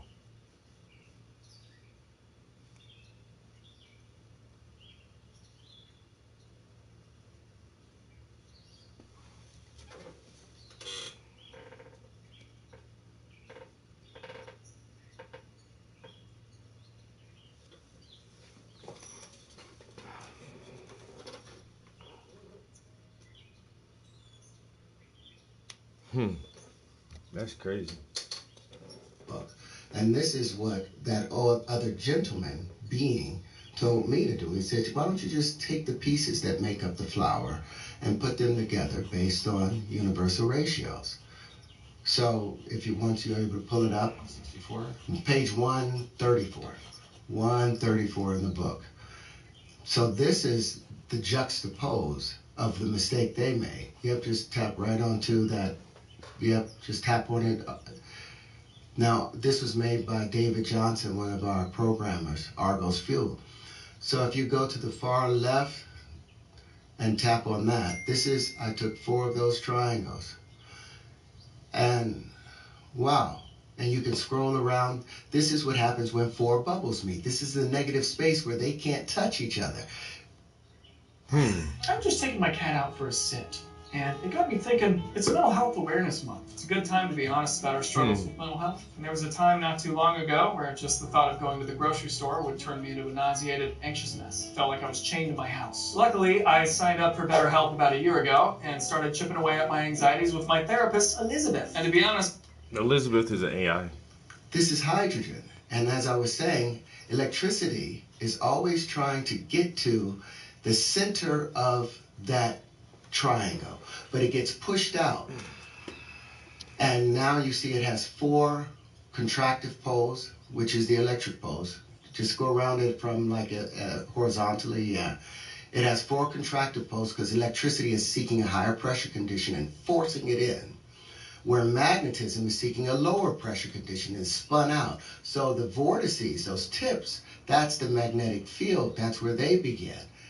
But it has an equal attractor and an equal amount of repulsion. So if you go to what happens when 8 bubbles meet, they gave me the patents to that. I called that the tetrahedron. So this is the negative space in between 8 bubbles. 8 bubbles. This is the negative space where 8 bubbles meet, and you can scroll around. And this is ignored when they're concentrating on straight lines. Completely, because this, if you look from the top, I haven't violated anything. It fits perfectly inside of there. But this is the negative space where 8 bubbles meet, but you'll notice it has 8 contractive poles, but it only has 6 magnetic poles, 6 vortices, so it has a greater electrical potential than a repulsion. So maybe this is the strong nuclear force, and the previous one was the weak nuclear force. So I was like, okay, I called this the Huntian after my son. So I was like, what happens when 6 bubbles meet? If you'll go to the one right in the center. Now you see that it has these huge bubbles, fast moving, but there's 6 strong spheres that's going around this, but the greater attractor has grabbed the 2 weaker attractors. And this looks just like a photon, and guess what? It has 30 poles. What is the speed of light? 299,752,400 something. They rounded off to 300 million kilometers per second square. But if you look at it from the top, you'll see that I haven't violated anything. This looks like what happens in nature. So I was like, okay, so they gave me the patents to this, but you'll see that there's 6 unaccounted electrical poles to it. So I was like, what happens when 12 bubbles meet if you go to the one right next to it?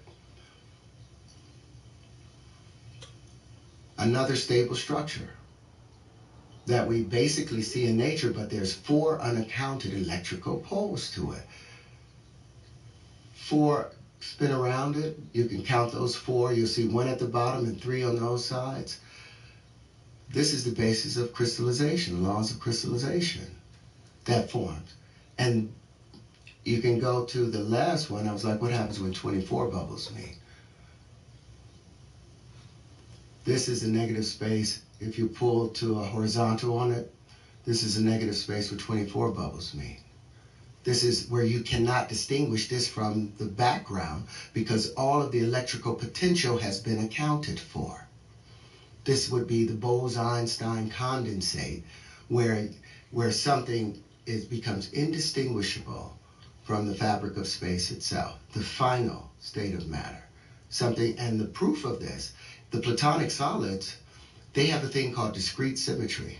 You can put the cubes together, maybe you can put the dodecahedrons together, but you can't put all of them together. But you can take the wave conjugations right here, and they form supersymmetrical systems where everything aligns. So there's a site that James sent over to you, and this will be the final thing, and then I'll be quiet for a second. But because this is this right here.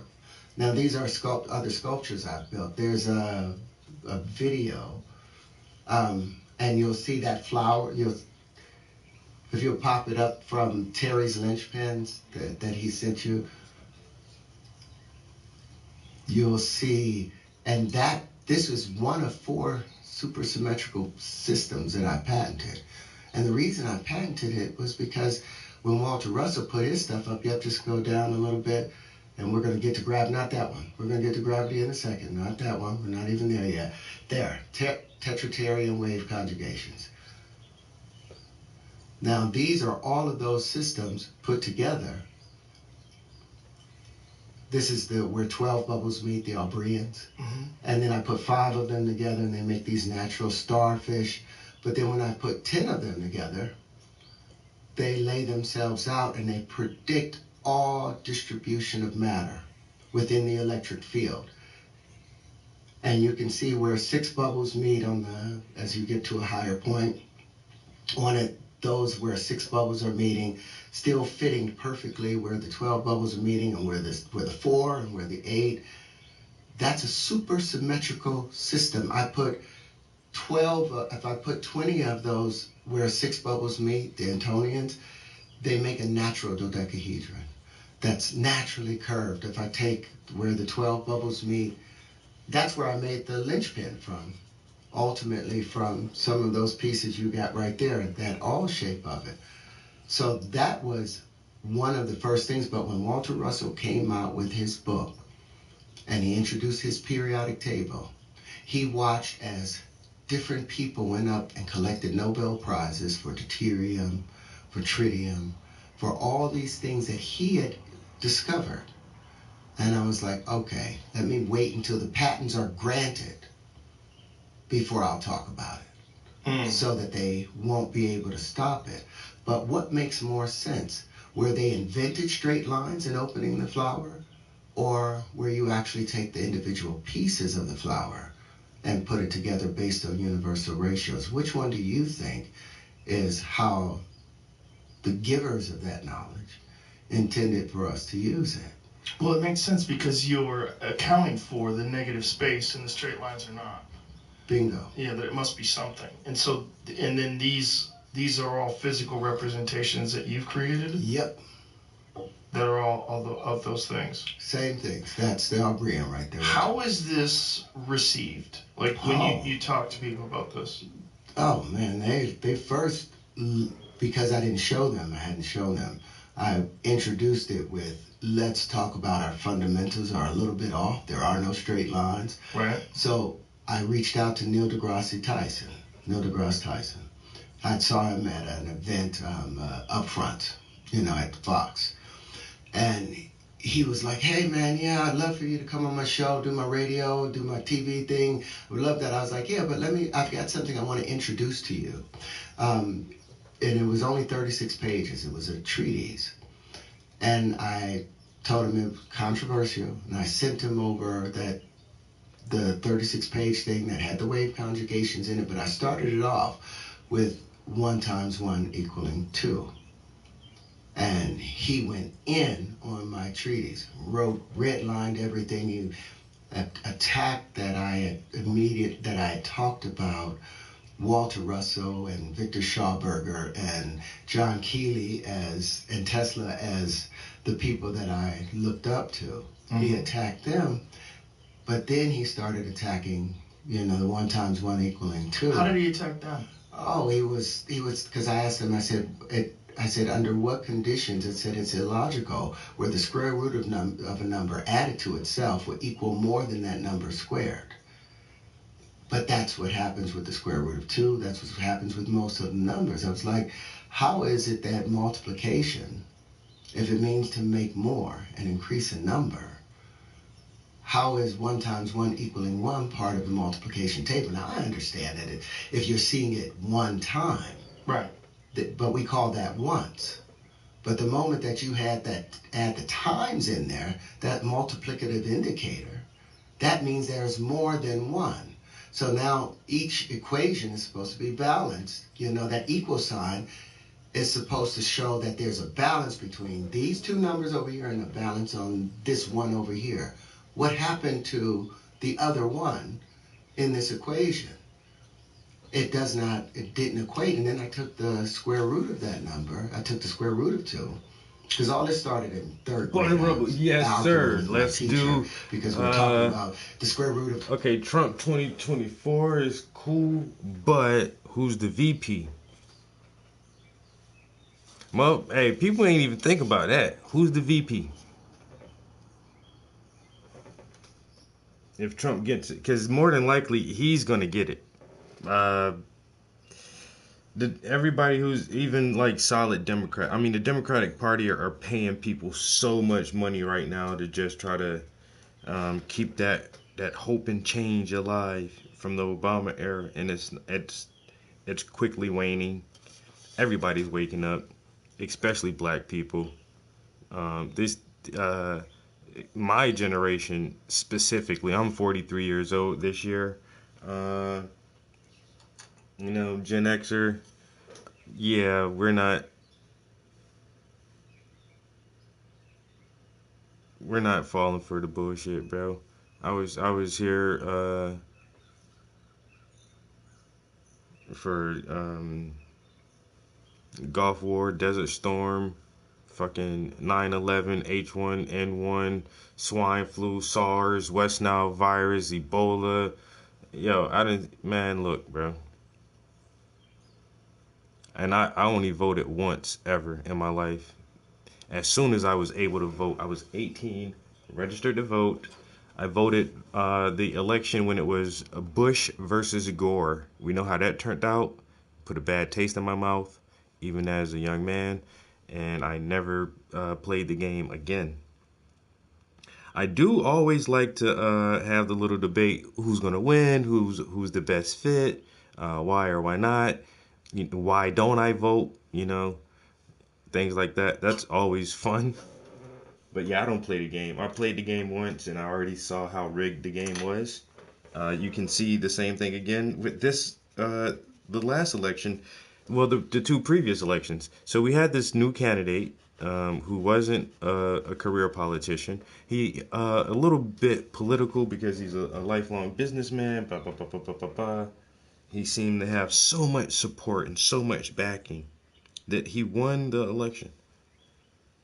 And then the next electoral term, he lost the election. And then the next electoral term, he has so much popularity and so much steam and so much reverence that the establishment is trying to get him locked up so that he doesn't win the election again. Why are they trying so hard to not let this man win the election again? So he was really popular, then he wasn't, then he was really popular again. I don't think it works like that. I think his popularity was always there. And I really think that there was something about that last election that didn't allow him to win.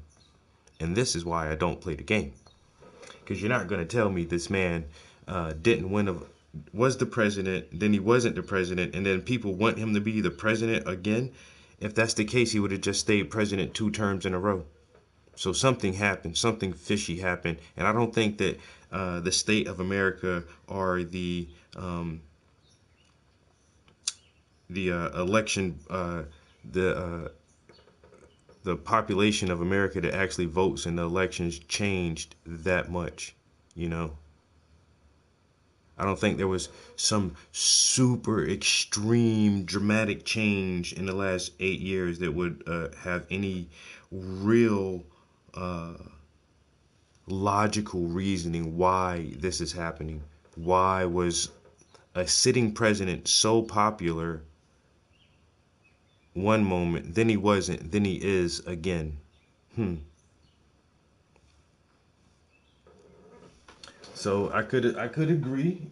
I could definitely agree. You know, Trump 2024. Once again, he's so popular. There's not anyone who can like break his steam right now. Once again, unless they get this dude locked up, and that's what they, that's what they really want. I think they feel like that's their only option. They really, really feel like that's their only option is to put him away. But at the same time, he's not some poor kid either. This man got money and the best lawyers and attorneys, and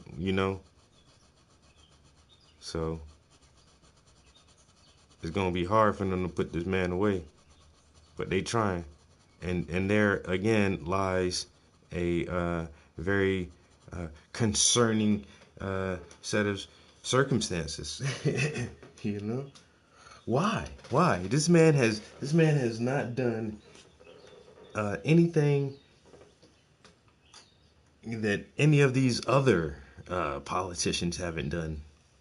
Are you fucking kidding me? Are you fucking kidding me?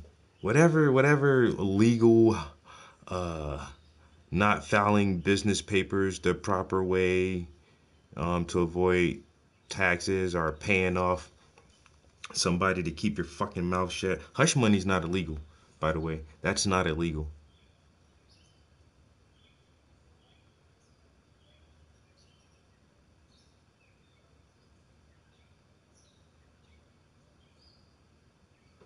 So, I mean, once again, this dude ain't did nothing nobody else ain't never did. But for some reason, y'all trying to drop the hammer on his fucking head. Trying to drop the hammer on this dude's head, hard body. Why? Why him? Because you can't control him? Because you don't like the shit he say? They took this, a sitting president took his ass off of social media. Like, what? How? Oh, nobody likes what he says because he's saying real shit. You just don't like how he says it. So at the same time, I think that if he does actually get the spot back again, it'll just be like the first time. there'd be so much opposition and so much pushback to everything he tries to do that, you know, he could do no right. He will be able to do no right. And, you know, the president isn't the end all be all. And everybody is just going to give him constant pushback on anything. That's how it'll play out for the next 4 years.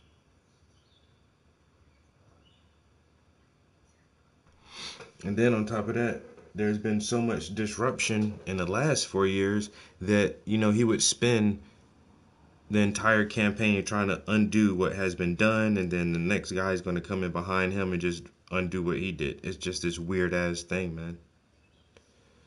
Just this really weird thing.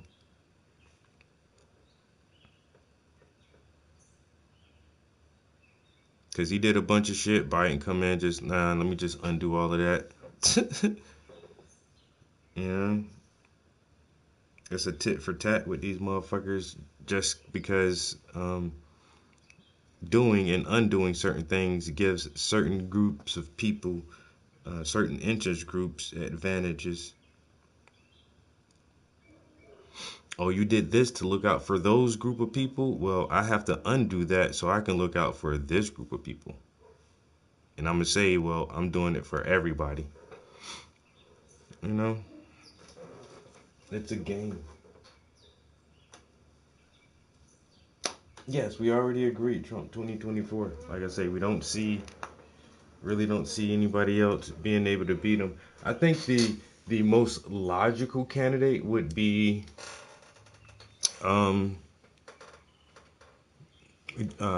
Robert Kennedy.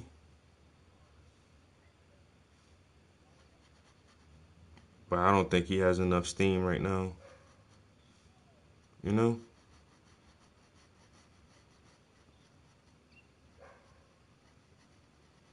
Once again, I'm just trying to think logically, like who's the better one?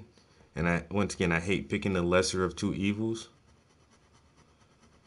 But Kennedy has always been very critical of the government itself. He's not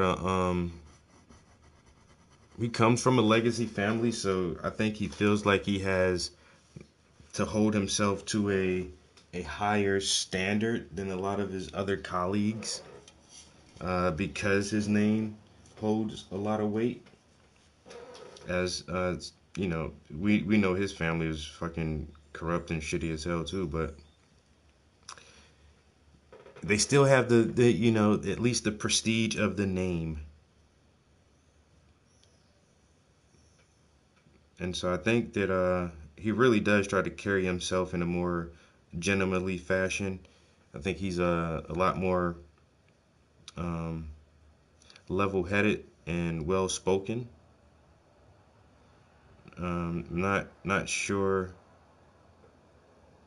I'm not sure if he did any military time or not though. But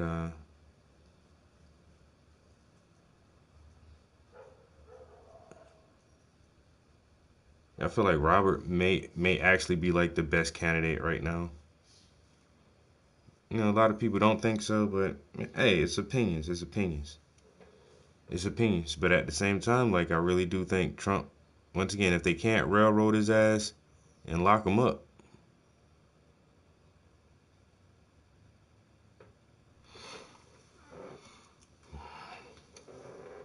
bruh,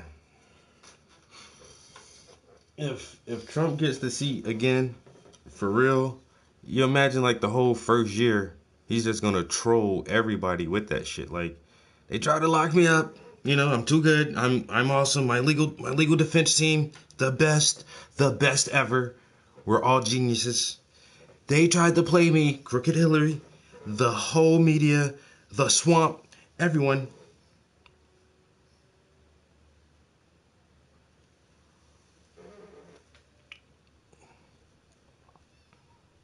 It's true. It's true. But we won. We won again. We persevered, you know. This is MAGA country.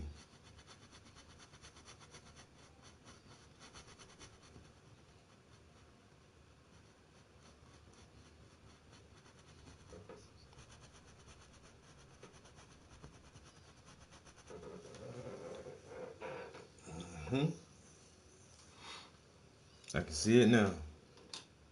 But you gonna troll everybody for a year.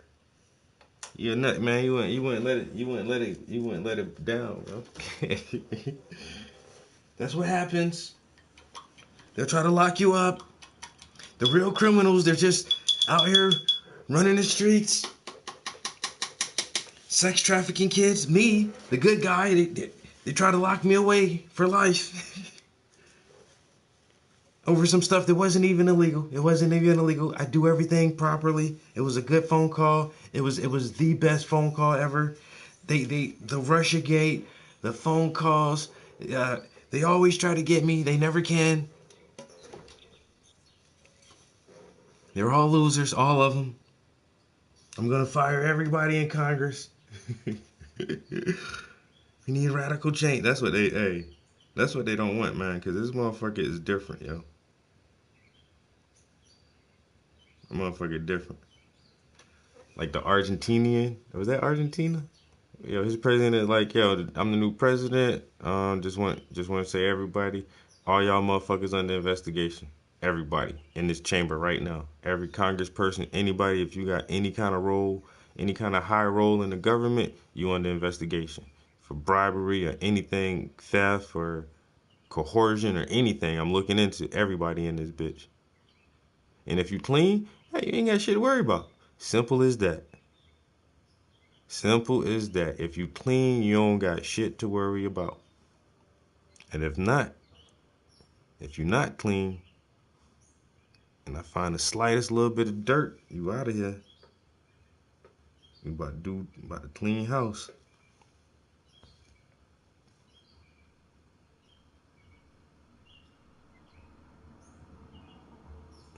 That's why Washington don't want Trump back in there, yo.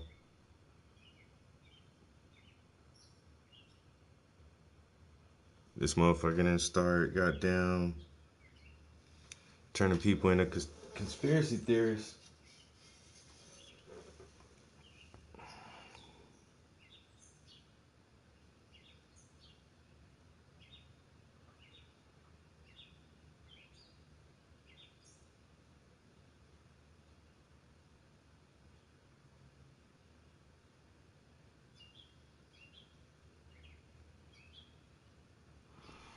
Started turning people into conspiracy theories.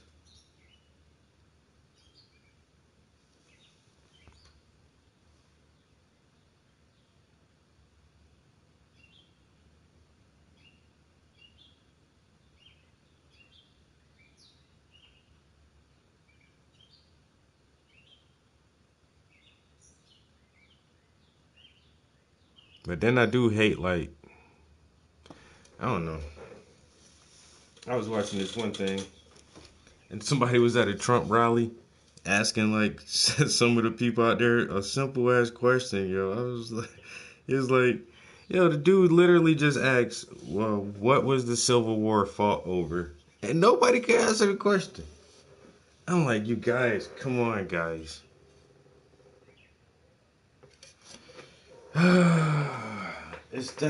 That should be standard American history, man.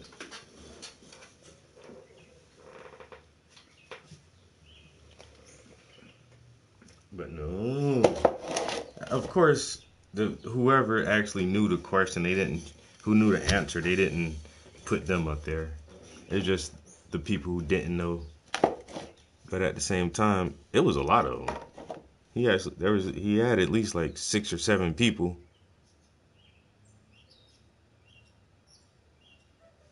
who just had no clue.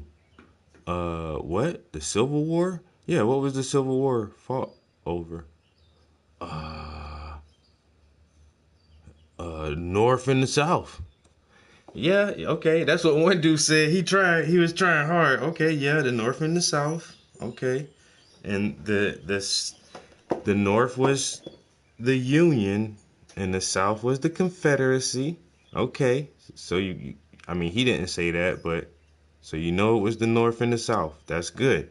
Okay, so why were they fighting? What were they fighting over? He couldn't tell you, bro. Motherfucker couldn't say slavery and the economy of slavery.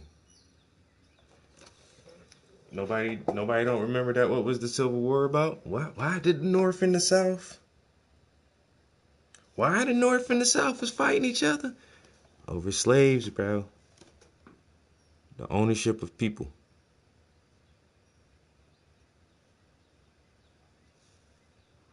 The first shots of the Civil War were fired at Fort Sumter, South Carolina.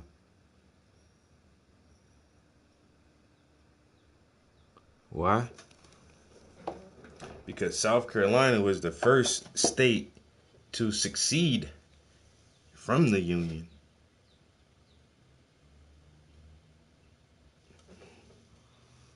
South Carolina was like, what? No slaves? Nah, we out. And then Texas was like, yeah, we good too. We out of here. And then Texas had slaves the longest.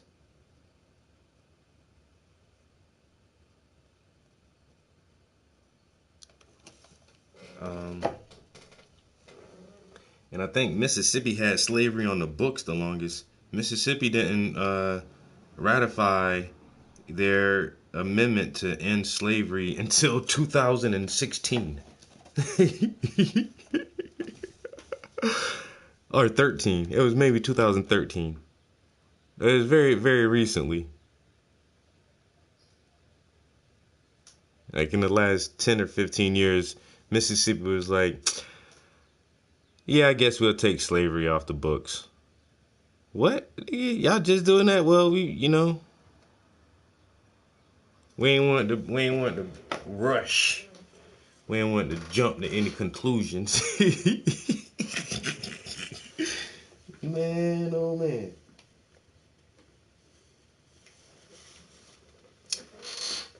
All right, let's get back to the genius himself, Mr. Terrence Howard. Oh my God. So your phone? Yeah, that's my detox thing. I'm supposed to detox right now. How do you detox? You detox on a timer? What do you do? There's my wife got me these things, because I'm supposed to take this. What is that? And Pure Body Extract. And there's another Advanced Daily Cellular Detox. What's in this? Oh boy. And this too. What's in this stuff? Just things to counteract the natural the metals that we have in our bodies that wear us out. And you just take these periodically throughout the day on a timer? I gotta do it now. Okay. I take a dropper, part of that dropper, and then 4 sprays, and it removes the parasites from your system. Like oil of oregano, like using oil of oregano instead of using antibiotics. And have you felt an effect? Yes. Yeah? What do you feel when you take Well, I used to have really thick, dark circles under my eyes. That's gone away in the last 6 months. I've been using that. My skin, I'm 55 years old. I'm 55 years old and I smoke. Do I look like I'm 55 years old? No, you don't. You look great. And do you think that's because of this? I think, well, I'm going to show you a picture of what I used to look like when my wife met me. And I don't know if you could... She'll be mad if I throw this up, but she's a beautiful one. But this is what I looked like when my wife met me. I was 256 pounds. Were you eating differently? I was, well, now I'm intermittent fasting. I follow her routine, but she turned me from that into this. It's like she shined up. Yeah, you look about 15 years younger now. Yeah, and that's because of her. I still smoke my cigarettes. Why do you do that? I'm a crackhead. I don't know. Everybody has to have some vice. Like Alan Watts said, you got to have some balance of beneficence. And that's the second time. We have a fan here, by the way, if you want to. That's the second time he mentioned Alan Watts too. If you've never listened to Alan Watts, definitely listen to him. He was like just a intellectual and a philosopher from like the 50s and 60s. Very, very, very, very, very smart guy. Studied all types of different religions and belief systems and theologies and philosophies, and traveled the world and spent a lot of time in like India and different Asian countries, and like really ingrained himself into these different cultures to really try to understand like their system of spirituality and belief and morality and conscience and creation. And he's just well versed in how humans think of themselves and what is our place in this grand cosmic scheme of things. Very, very, very cool guy to listen to. And so, yeah, and that's the second time he mentioned some Alan Watts stuff, so.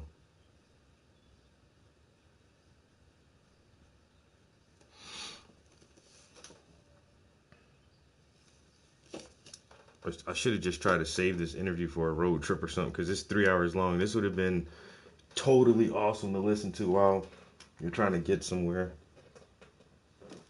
You're more than welcome to. I don't trust people, that walk around, people get so offended by gurus a lot of times and yogis because they think they're these calm and passive people. When they get angry, they're like, oh, that was a directed anger. That was a purposeful anger to wake you up to something. And then they find out they have a girlfriend. They find out that they smoke and they're like, oh, this is a lie. Right. But that's the real person. That's what I loved about Alan Watts. He had a wife and he had his mistresses. He ended up dying with one of his girlfriend and his wife, off in his little place. But he spoke the truth. He was honest. Life is about the give and take. There's a balance in there, To be human is to be flawed. It's to be beautiful. Yeah, it's part of the beauty of us. And it's part of why we create. I don't think you create from a perfect place of enlightenment. I think part of the chaos of being a human being is the beauty of the creation. It's why we create. The most fucked up people, the best artists are some of the most fucked up people. My favorite musicians, my favorite comedians, my favorite actors. Yeah. Almost all of them are fucked up.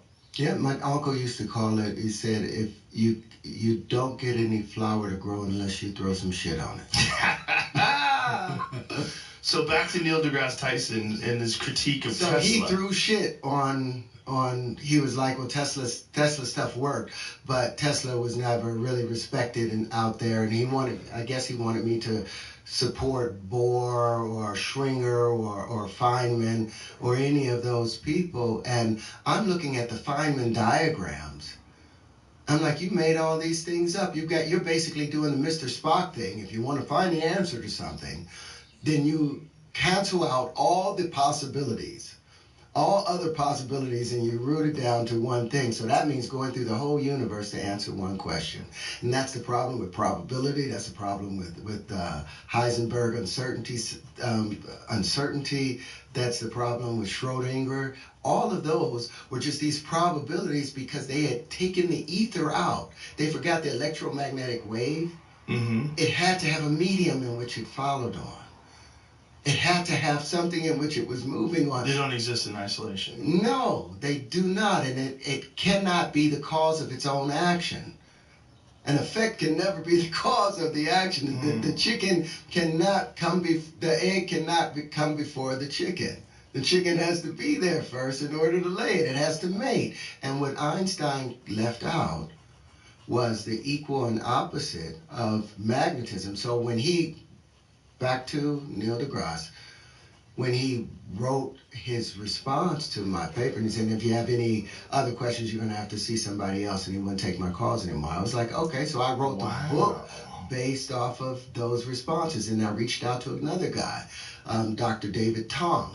That would be very, very interesting that would be his take as a public educator, that he wouldn't want to talk to you anymore. The reason I wanted to talk to him was because of his show, The Cosmos, that he was doing after that incredible guy, Carl Sagan did. The very first episode he had was talking about Giordano Bruno.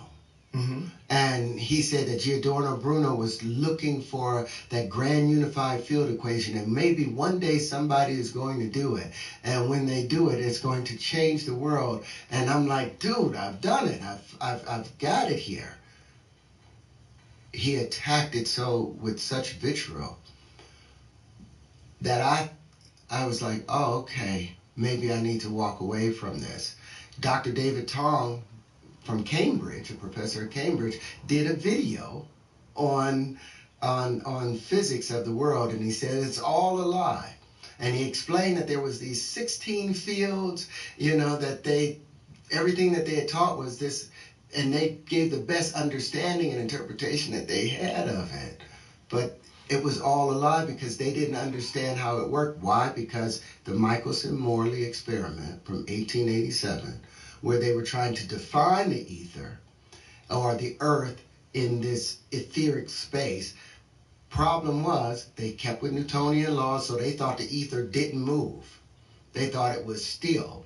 But there was another guy, Larmor, that did it in early 1800s, and he went off of Thomas Young, who influenced the Fresnel lens, influenced Fresnel, who came up with the Fresnel lens. But he talked about a moving ether that had opposing vortices. So I didn't learn all of this stuff until I was getting ready to have conversations with people, because I was looking, where has this work been done? But if you look at Giordano Bruno's work, it looks a lot like my stuff, but he still had straight lines, and I think he put those straight lines in there to appease the church. Oh, wow. So that he wouldn't get killed. Oh, my God. And they still killed him. They hung him upside down in 1600, the Catholic Church. 1599, hung him upside down in a stake and set him on fire, because he refused to recant that the God that they were talking about was not the true God of the universe. It was much larger than that. Their story went back 6,000 years. And there's other traditions and tribes around the world where their stories go back 200,000 years. And they made a lot more sense. So how have we limited ourselves? You take Noah having 3 sons, Shem, Japheth, and Ham, and one was black, one was Asian, and one was white. Does that make sense to you? But we subscribe to that. We subscribe to that dogma, and everybody's entitled to whatever opinion they want to have. I don't think that opinion is right. We're going off in so many different directions. But I do want to talk about this. I do want to get to this, because I would love to know what you believe happened. But the Neil deGrasse Tyson thing is so confusing to me. That he was critical of Tesla? He was critical of Tesla, he was critical of Walter Russell, and he was critical of John Keeley. This is not his field of study, though, right? No, he's astrophysicist. He's an astrophysicist, but Walter Russell talked about that Walter Russell talked about the fact that the sun gave birth to the earth, that it didn't coalesce from some field, and the proof of this. Do you guys know that the earth is drifting away from the sun? Yeah, slightly. This is the mistake I made at the Oxford Act, because they wouldn't allow me to bring my notes or anything. So I said the drift was 6 inches a year. It's 0.6 inches a year. So if you add up how long it would take the Earth to move, and all of the planets in every solar system is drifting away from their primary at this same exact rate, like 1.5 centimeters. So this is a universal expansion that's happening with everything moving away. So them saying the Webb telescope have proven that those galaxies couldn't have formed 13, 14 billion years ago. But if you would just add up linearly how long it would take the Earth to go from the sun to 93 million miles away, It's 9 trillion. Hold on. Let's go. I did all of the little calculations. These are not little calculations. Hold on. I love that expression, but little. Well, man, don't turn my phone off. Don't do that.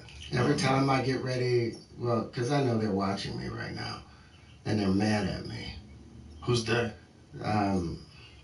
The people that want that. Our entire world economy is based off of the politicians and the authorities that give the politicians their accreditation. And those authorities, those universities, are all based, their entire curriculum is based off the Platonic solids.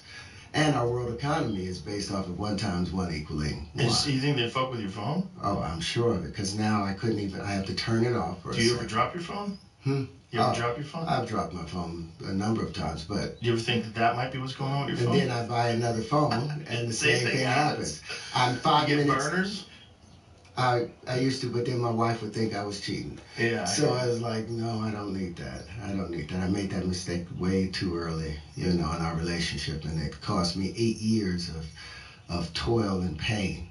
But I ultimately made it back, and I'm so glad that we produce 1,500 sperm per heartbeat. Women are born with 200 to 500,000 eggs in each of their ovaries. They don't get any more. The amount of buildup, the need to reproduce for males is great, and we're 98.7% identical to simians, to chimpanzees. What do they have? They have a harem by nature. Mm-hmm. There's only a 1.3% differentiation between us and them, and that 1.3% is supposed to dominate over the 98. I'm just glad I'm 55 now, and sperm production has slowed down. You can always get a phone that you don't use as anything other than contact a couple people. Yeah, but that would work. But I'm like, if they're gonna hear, they're gonna hear. Yeah, well, that is an issue. So this is the math. This is the math. So it would. So 5,280 feet in a mile, 12 inches in a foot. Therefore, it's 1 mile equals 63,360 inches. So the number of years that it will take for the Earth to move 1 mile is 105,600 years. So that in order for the Earth to reach where we are at 93 million miles, it would take 9,820,800,000,000 years for the Earth to get here. Likewise, Mars, at 147 million miles away from the sun, it would take 15,780,480,000,000 years for Mars to get where it was. So at a given point, Mars was here in the Goldilocks zone. And now Venus is going to inherit the Goldilocks zone next. The sun will get, Mercury is under a higher pressure because they're still under the mistake thinking that there's a void in space. So they forget that Mercury is under the highest pressure possible. So it can't expand. It's like hydrogen. It's like those octaves before hydrogen. So the atmosphere, the iron isn't able to release any oxygen and the oxides, but when you get to 67 million miles away from the sun, the pressure is a little less, but it's still so much higher than the pressure on Earth. It's like going deep into the very belly of the Earth. That pressure is so very high. And so now the clouds, there's a great deal of sulfur, there's a great deal of ammonia and all of those things in it. But once Earth moves to where Mars is, Venus is going to slowly move and will be right here. In maybe 5 or 6 trillion years, Venus will be right here, and humanoids will appear again and unwind the same way. And that asteroid belt that we have right now between Mars and Jupiter, that used to be a planet. And I believe that they had humanoids that developed on there, the same way that everything, that's the periodic table. They call it the periodic table because these things happen according to periodicity. They happen under regular events. You change the motion and pressure conditions, the crystallization changes. We call it a different element, but it's the same substance. Like my hand is one substance, but if I do it like this and do it like this and do it like this, it looks like a whole different thing. And they can call it a different element, but it's the same element under different motion and pressure conditions. I believe that Sirius used to be a planet when it was here, and the humanoids on there didn't recognize that we don't have a solid core. Everything expands as a sphere, and no sphere in our universe, no bubble has a solid core. We're perceiving it as a solid core, but there is not a solid core there. There's just a bubble. And at CERN, that Hadron Collider, that particle accelerator, I believe they did the same thing, and they popped their planet. And it became that asteroid belt. Really? Just take, if you add up all of the weight of the mass of those, of the asteroids in the asteroid belt, it will probably equal the same mass as that of Mars. I thought the concept of the asteroid belt was, well, first of all, there's the concept of Earth 1 and Earth 2, right? So Yeah. Earth 1 was a planet that was hit by a planet, and that's how our moon was established. When have we seen that happen in nature? Well, we haven't seen it yet, right? But these things take a long-ass time. We don't have a whole lot of ability to see things. Our ability to see things, even with the James Webb telescope, is fairly limited, right? Which is one of the reasons why they're able to find these galaxies that should not have been able to be formed in such a short period of time, to the extent that they have, which confuses them if they're looking at this 13.7 billion year old universe. These things should be much older, right, in order to be this size, in order to be in the position where they're at. So you believe that the sun is the origin of these planets? Of all the planets. Every solar star system within its solar system gives birth to all of these other planets. This is what Walter Russell had talked about. This is what Neil deGrasse, and they attacked him for, because he talked about the drift, this natural drift, and that didn't make more sense, and they didn't have the idea of dark matter and dark energy then. Right. They didn't even come up with that. And now we understand 4% of the universe is visible, right, and 75% of it, 70% of it is dark energy, and 20-something% of it is dark matter. Unperceivable things, and they say that's because they needed to figure out how would they get the spin and create and have the galaxies. Why do they the hold spiral together? galaxies. Right. Well, what my team did, Chris Seeley, who's my he's my Scotty. We use the same simulator that they use at Princeton. And we took linchpins, and we haven't even introduced linchpins yet, but it'll be a great introduction for it. We took linchpins, this configuration of where 6 pentagons meet, and we put them in particular order. There's a link for that right inside of the thing that James Pellegrini sent over to you, if you'll pull that up. And we rebuilt the planet Saturn without gravity. And it has the rings with no animation. It has the rings and the hexagon that's observed at the very top of it, without dark matter, without dark energy, without gravity, showing that it's an outward force pushing down that creates the planet. If you can pull that up, and he explains it out, it's like 3 minutes long. And where does the matter come from? He used, well, the matter, remember, that's condensation. If you were to picture, before we watch it, let me explain something. If you were to picture the waves at the ocean, the darker the waves, the deeper the water, you can't see a distinguishing fact between them until they crash into each other. That splatter, that little foam that comes out, it lasts for a couple seconds, and then it settles back on there, and it's just the balance between this force and this force.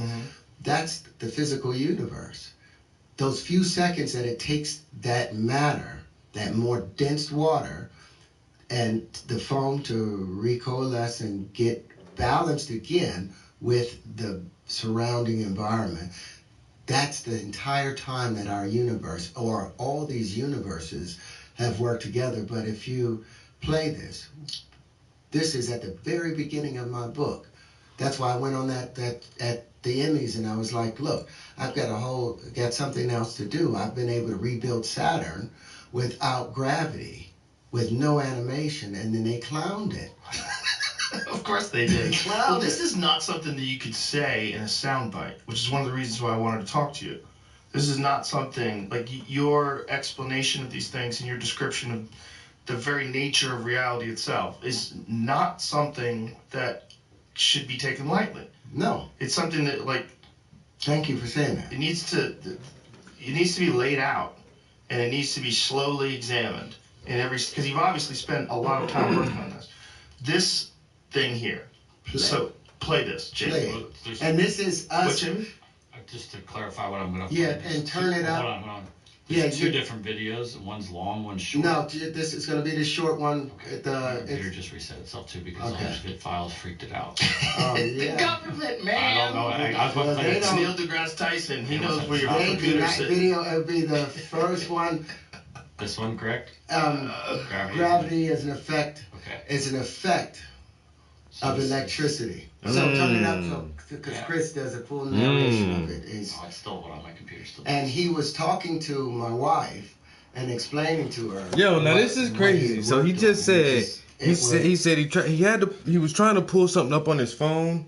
He was like, "Oh no, don't do it." And he's like, Rogan was like, "What?" He was like, "Man, sometimes my phone just resets itself, and I have to turn it off and turn it back on." He was like, "Well, have you ever dropped your phone? Is it broken?" He's like, "Yeah, I've dropped my phone countless times, but then I get a new phone and the same thing happens." He's like, "Why you think that?" "Because motherfuckers watching me, man. What the fuck I'm doing?" And then he tells Jamie, "Yo, Jamie, pull up this on your computer." And Jamie's like, "What the fuck? My computer's reset. Hold on, give me a second." So what a coincidence. All right, I'm gonna take a bathroom break and try to grab a quick breakfast. I'm getting hungry now.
Yeah, I definitely had to grab something to eat real quick.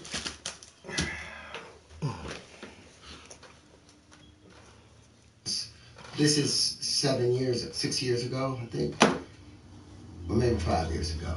But as soon as it allows you to, Let's see. The center. Yeah, rewind it just a little bit. Yeah. Okay, here we go. It's just 3 minutes long. Two groups of vortexes, which are just like tornadoes, and spinning tornadoes that are pointing towards the center. As I highlight this object here, you'll see it, that yellow line. Right, so there's a bunch of those in there.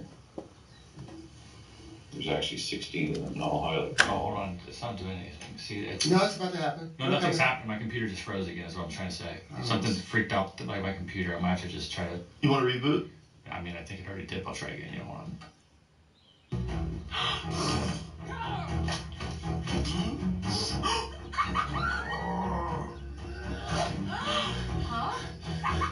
Yo, his computer will not. Yo, his computer does not want to play that video. I have to pause. Okay, no worries. Yeah, that's what it should be doing, but it's gonna basically, you'll see. Oh, wait. That's weird. I have... What's the matter? What I can see on that screen is not what I can see on my computer screen. I can't even see it. It's the fucking government, man. You think it's not? I think it is sometimes. I assume they listen to everything I say. They do. I'm sure. They do. You took a lot of boring shit. You took a bold stand, though, years ago when the governments were trying to poison their citizens. You took a very bold stand that nobody else took. That's what I was like, wow, I appreciate you, because I lost 3-4 jobs because I refused to take it. I refused. I bet you feel better about it now. Well, especially when you know all these people that have health problems because of it. Cancers have increased 300%. Yeah. All-cause mortality up 40% in some age groups. Pulmonary embolisms almost up like 500%. Yeah. Wonder what caused that? Well, Crazy. spike proteins that's being built and collected within the system. We can go into. I can walk you through what the spike protein did to the BRCA1 gene. That's that gene inside of our DNA that tells us that there's damage that's happening, almost like the crews that go along the highway and they immediately put up cones every time there's a problem. Well, the spike protein, which is no protein has ever been able to enter into the nucleus of a cell. Not only does it go to the ribosomes and say, hey, you know what? I don't want you to produce whatever protein, like if it was a skin cell. You're not going to produce keratin anymore. You're just going to produce these spike. Your description of the very nature of reality itself is not something that should be taken lightly. No. It's something that, like... Thank you for saying that. It needs to be laid out, and it needs to be slowly examined. Because you've obviously spent a lot of time working on this. This thing here. So, play this, Jay. There's a bunch of those in there. Dude, you took a lot of boring shit. You took a bold stand, though, years ago when the governments were trying to...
And their citizens.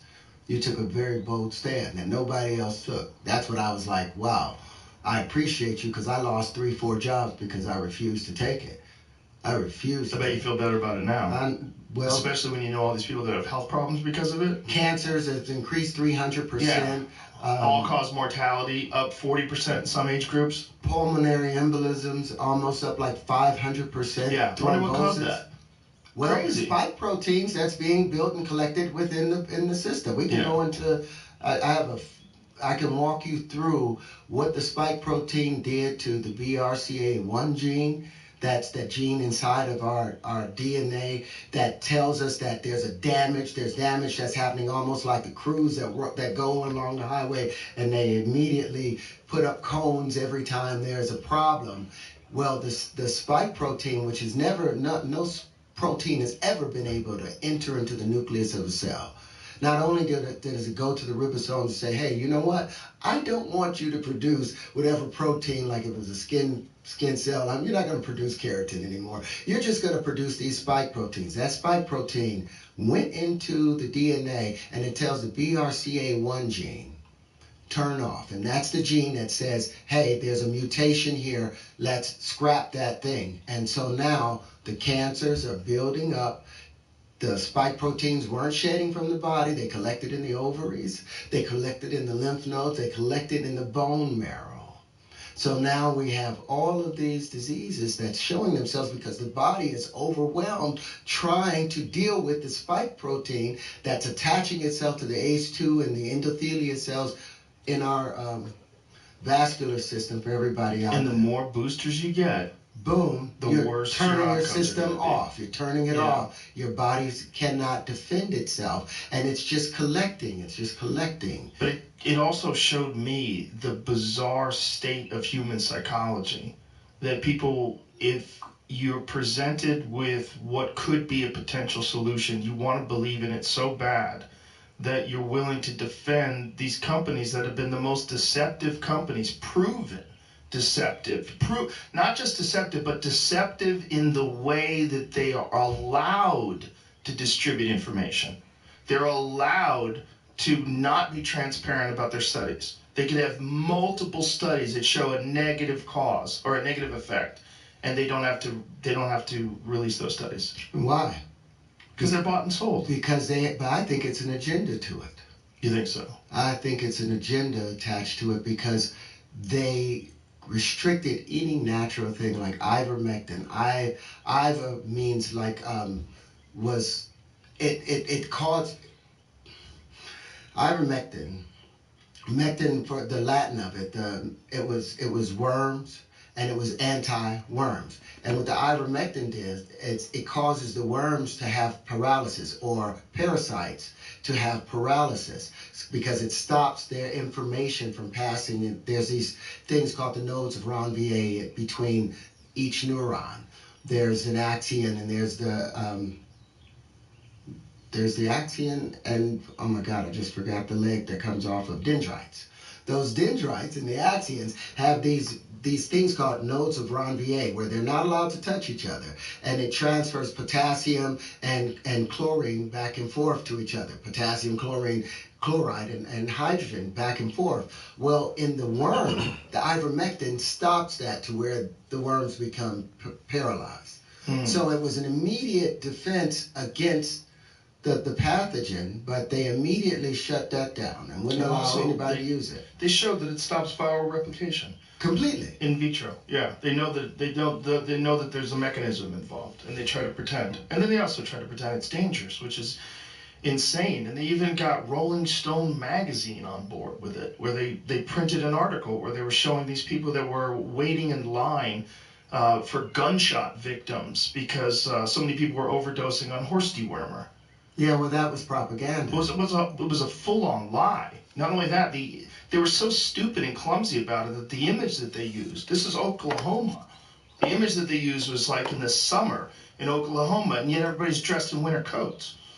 It was retarded. The whole thing was so stupid, but so obviously coordinated.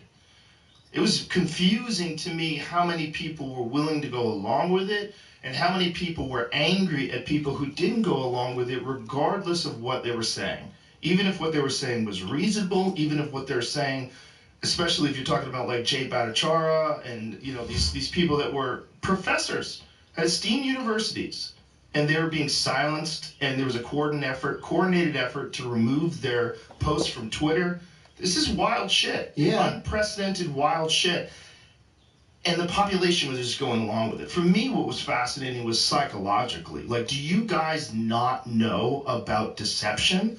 Do you not know about profit motive? Do you not know about the history of pharmaceutical drug companies in this country and what they've been able to get away with how many people they've paid? The Tuskegee experiment. Oh my God. I couldn't understand how black people or people of color were running and trusting the government after what happened to them with the Tuskegee experiment. And for people that don't know what the Tuskegee experiment was, in the early 1920s, a group of government officials came down, doctors, and they went through the black community and they said, there's a sickness in all of you guys and we're going to cure it free of charge. And they injected the black population with syphilis and left it untreated for 60 years and just watched how it ravaged the body. For 60 years, it wasn't stopped until like 1970s, late 70s, that they stopped the experiment. And I don't even know if they've paid reparations. So the government has been using all of these chemical warfare or biological warfare against its own citizens for a long time. Constantly. There's so many instances of it. The So that's MK why Ultra. There's so many instances of it, documented instances of it, and that's the Tuskegee experience, one of the most horrific. And the fact that it went on until the 70s is just fucking terrifying. But this is just the nature of having that much secrecy and control and profit motive and being able to enforce power on people. And it's a thing that human beings have always done. Whenever human beings have gotten into a position where they're ruling over others, they are callous and evil, almost always, almost universally. There's not one instance of this amazing, benign, beautiful leader that transformed their society into this incredible utopia. It doesn't exist in history. No. Animals and insects, not one of them are responsible for the eradication of any species on this planet. Right. Not one single creature from history, but mankind is responsible for for the extinction of millions. Even when animals are responsible for the extinction, it's because human beings introduced those animals into places where they didn't belong, like cats in Australia. All the birds. Yeah, they killed everything. So this is man's interference, and it's based upon their lack of understanding. Because they don't know how the universe truly works, because their math has been off for so long, because their fundamentals are wrong, now everything has this expiration and there's a loss to everything when the universe is perfectly balanced, when you utilize it properly. And that's why I wanted to introduce the wave conjugations and the mirror shapes and all of these things, defining the electric field, defining the magnetic field, and the constitution between them being the linchpin. Because the linchpin, as you'll see in a second, it has that same center as that Tetri in space. The magnetic field, the feminine side, all of this is circular. That's the full expansion. This is the common factor or the constitution between the micro and the macro. That's what the linchpin was. And that's what we're about to see in the video. Was it able to come up, Jamie? All right, here we go. And this is rebuilding the planet Saturn. Go ahead.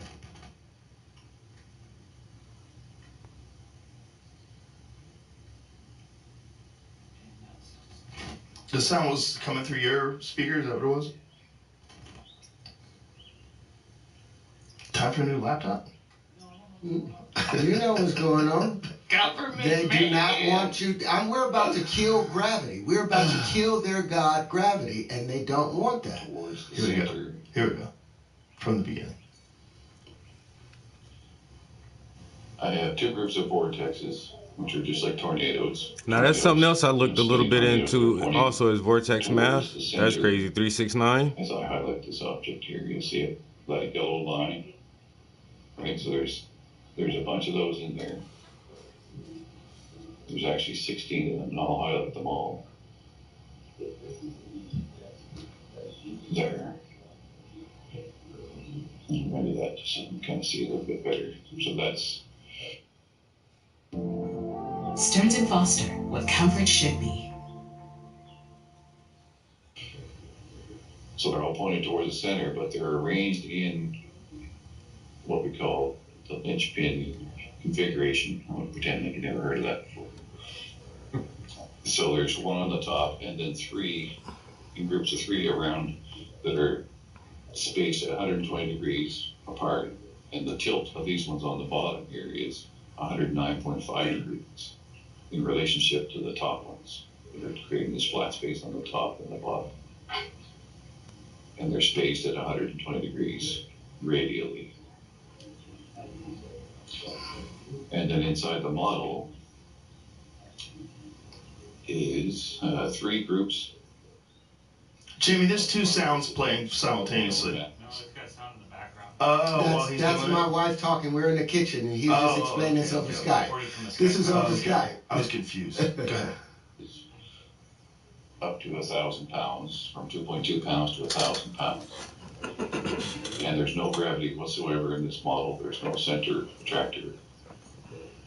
So it's just vortexes and two magnetic fields, a north and a south polarity, and one harmonic resonance, which is emanating a vibration in the field in this region here where these vortexes are pointed. So it kind of just oscillates to give it a little bit of randomness in motion so that the particles will kind of interact and bounce around like smoke or water, waves and water. And then when I hit play, it does it all by itself using physics simulations. So there's no animations at all in this model. And when I play it, this is what pops out. Holy fuck. Wow. And then when I look down at the top, it makes the actual hexagon that NASA has observed on the top of Saturn. Without any gravity. And you'll see that you get a surface of the sphere on the inside with the heavier particles. So the colors... Are you basically saying, is this saying that you guys can recreate planets? Yes, this is a particle simulation of the physics involved in making of the planet Saturn. Wow. Like all the... Yeah. So the heavier particles are creating the red and the green. Can I pause this for a second? Yeah. So is he saying that just by doing these calculations, he created the exact form of Saturn, including the rings? Just the exact form of it. Just with the calculations. So you change the angles of incidence that these linchpins, because remember, each one of these these are opposing vortices. So there's 12 vortices to this that are opposing. So once the angles of incidence change, you change the motion and pressure conditions, you can now change the condition or the crystallization. So I was saying with the periodic table, now because we have the angles of incidence, material engineering can now separate the space between carbon and nitrogen or carbon and boron and have the same elements of titanium, vanadium, chromium, magnesia, and iron, or nickel, cobalt, nickel, copper, zinc, gallium, or germanium in those higher octaves. We can do that between silicon and phosphorus or silicon and aluminum. So the transparent aluminum now becomes possible because we can now control the pressure and change the pressure and motion conditions where we couldn't do that before because they were going by Cartesian space at 90 degrees and 45 degrees straight lines, the Euclidean space that they've made up, this orthogonal or church-like space that they've generated because they wanted to promote that cross. That was the basis of all of that. Now we open ourselves up. This is what happens when four bubbles meet. This is the negative space from when four bubbles are meeting. That's hydrogen. That's why when I went to Uganda, I was like, look, we have an entirely new system of hydrogen that I've got a patent where we're able to, you won't need projectiles in the guns anymore. If you pull up my patent for projectile. Before we do that though, should we finish this? Oh yeah, finish it. Let's finish this video. And then Jamie, could you also I want to see a photo of that hexagon on the top of the Saturn. So let's play this. It's just another minute, I think. I feel like we could do an 80-hour podcast. Dude, we haven't even got. We're just introducing linchpins. I know. Which is another super symmetrical system. I'm barely hanging on. No, you're not. No. Turn it up. I'm having a computer freak out again. Oh no. Yes, every time I'm shrinking this video, it's just like it doesn't like to do this. Huh. I don't know what's going on. Is it the codec? I have no control over the computer. Alt tab does nothing. Escape does nothing. Yo. Spacebar does nothing. Maybe you dropped your computer. Maybe you dropped your computer, Jamie. Jamie, you need a burner computer. Yeah, they don't want their god killed. Gravity has been the thing they've been holding on to from the beginning, and it's just an effect of electricity. It's the draft left over by electricity. Is it working now, Jim? It's just did like another false reset. So let me get my stuff back together here. But we've seen that portion of it. So what I'm saying, yeah, right there. Yeah. All right, we'll try. Oh shit. Hold on. Too many things. This is kind of funny. If you haven't. Has this ever happened to y'all before? No. Fascinating. Yeah, if you want to be paranoid. I'm not paranoid. I am. I'm a bit of a skeptic. I'm a realist. If A is equal to B and B is equal to C, then A is equal to C. If this has never happened before and it's always happening to me, maybe I'm just bad luck. Am I bad luck? No, here we go. Okay. Without any gravity. Nespresso presents a summer that goes on and on and on and on. Introducing Pantone.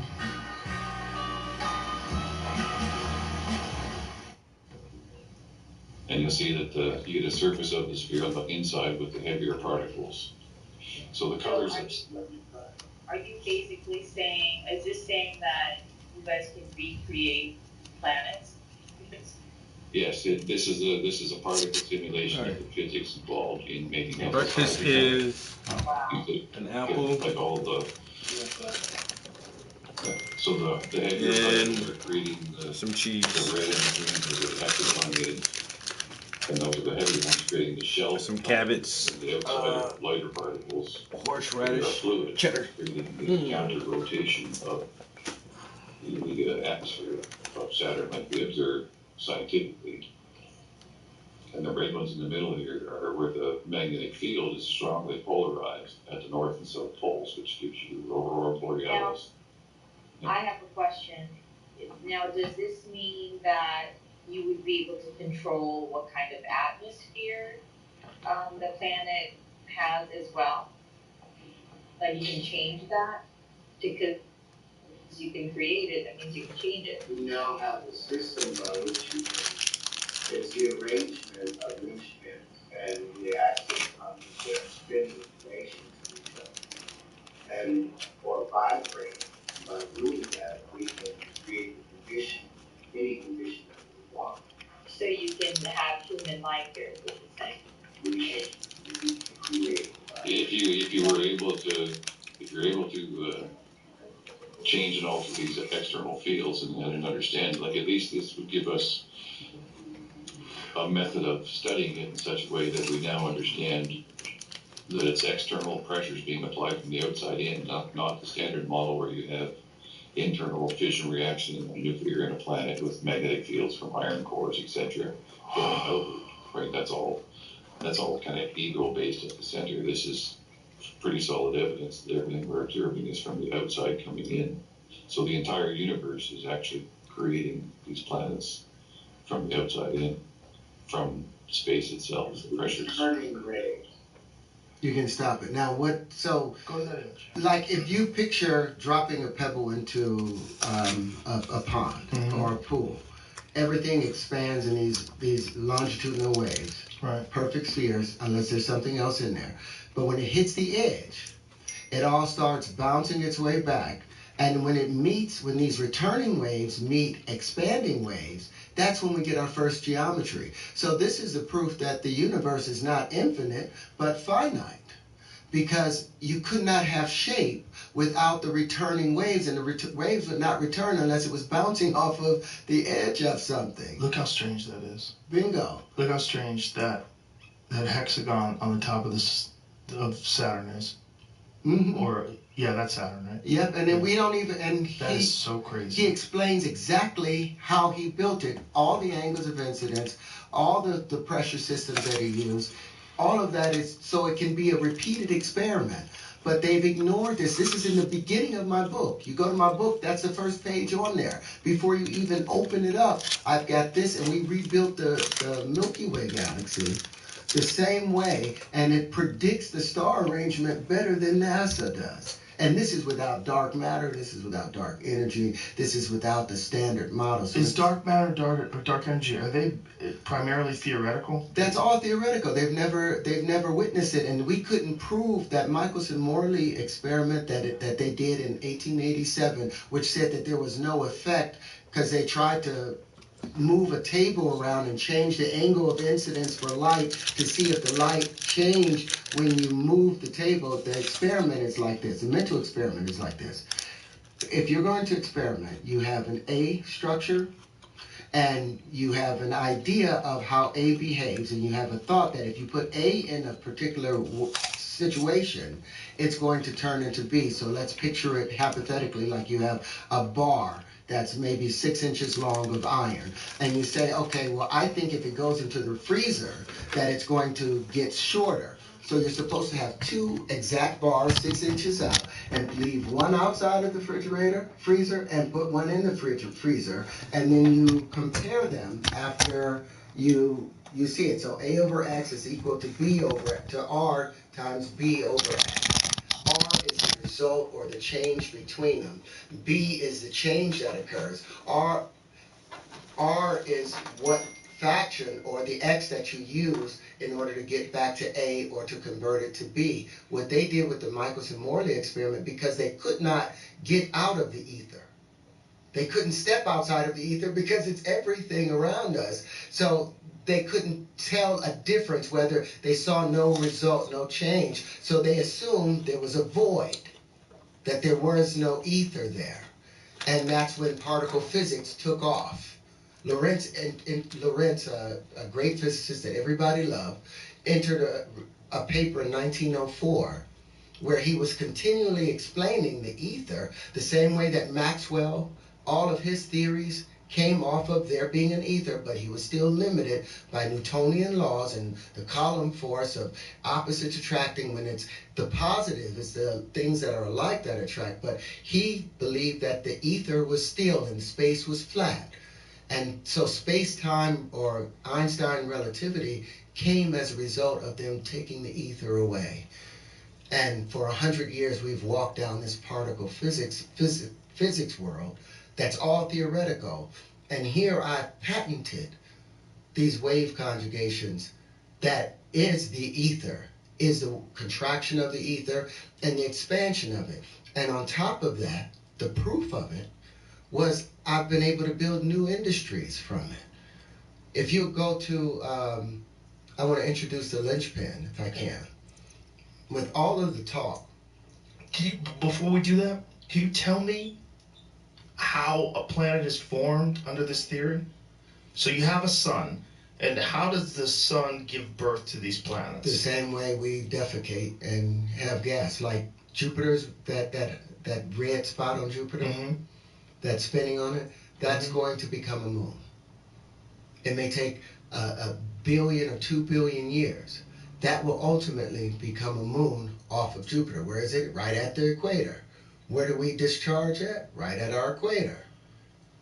And then it will rotate its way around and slowly be pushed out by the solar wind by Jupiter. So like coronal mass ejections. Coronal mass ejections. So some kind of ejection of matter leaves the sun, and over billions and billions of years, enough of it collects, and there's enough of a force Why does anyone still use ponchos if they never actually work? All you need is the Bearskin Waterproof Tactical Jacket, because this thing bounces water away like a beast. It never wets out, and it never sticks to your skin in bad weather. Plus, it keeps you super warm while it black screen on the outside because it's lined with bearskin fleece all over the inside of the jacket to keep you warm as a bear and dry as a bone. Thousands of men and women love the original Bearskin Tactical Hoodie.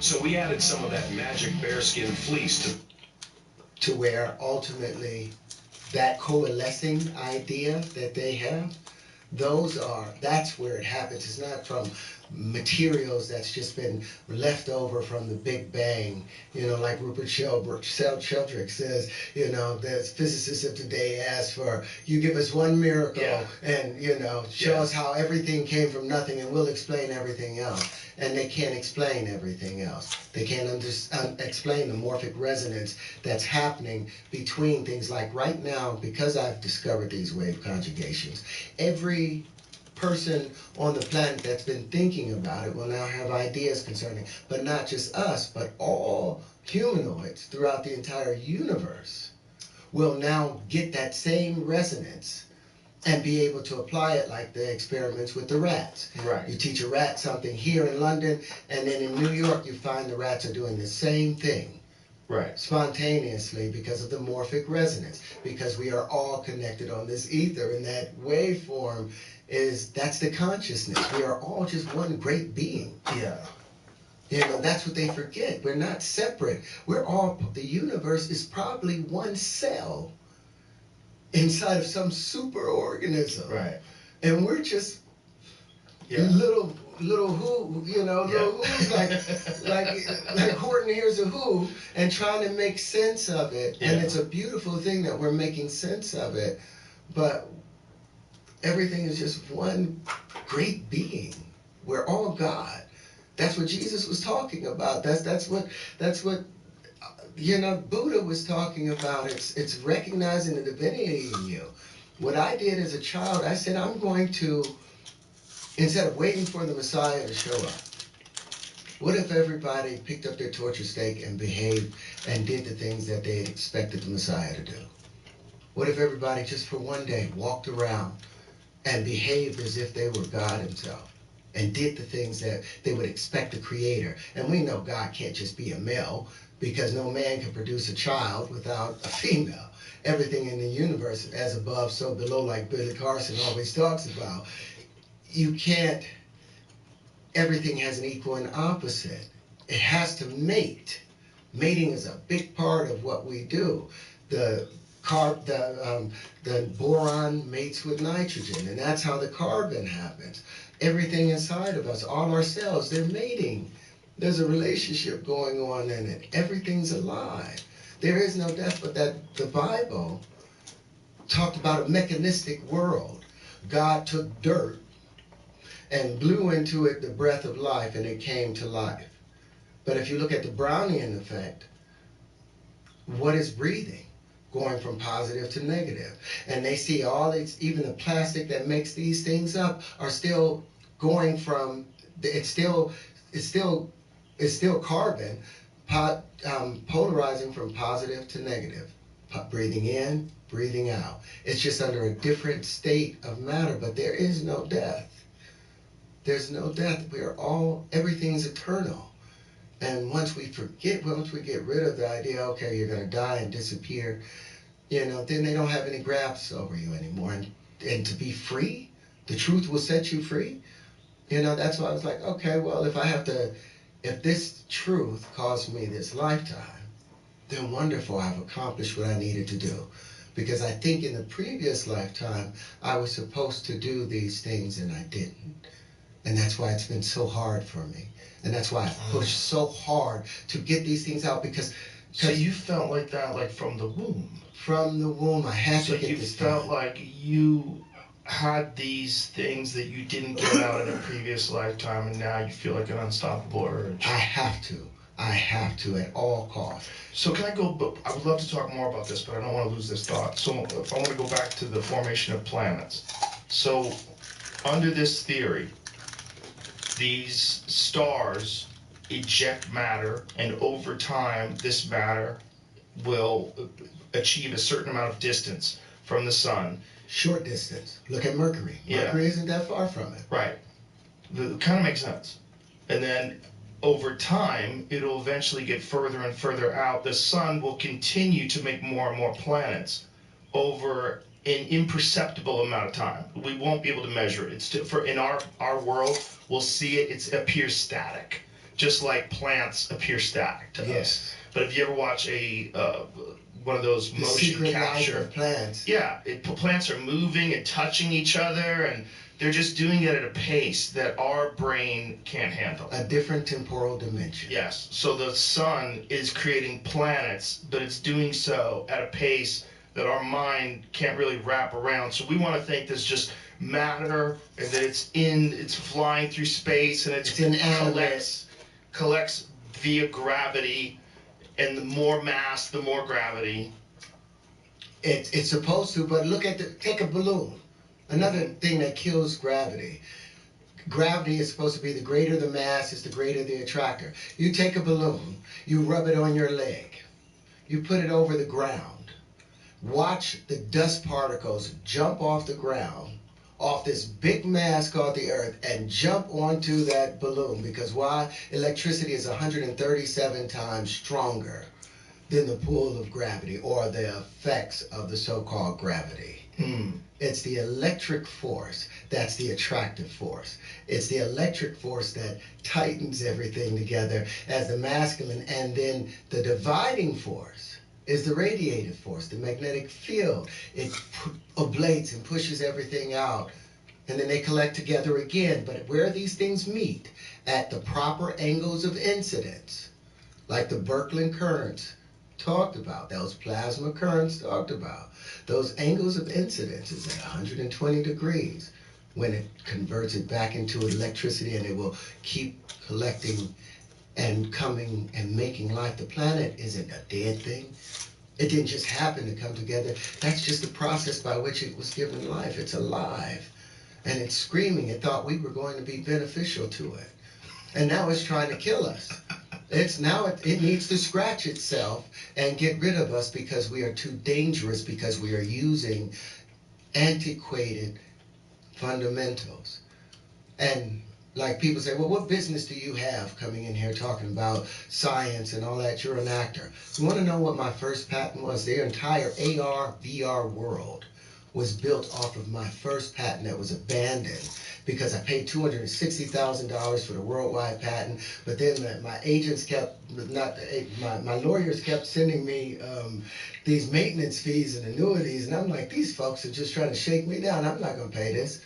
Well, a year later, if you will pull up my World of Windows patent, I think it's one of the first patents up there, I want you to see where your AR, VR world came from. And you look at the list of companies that has cited, and didn't just cite it, they built their entire AR, VR world off of my World of Windows patent. Can you pull that up, Jamie?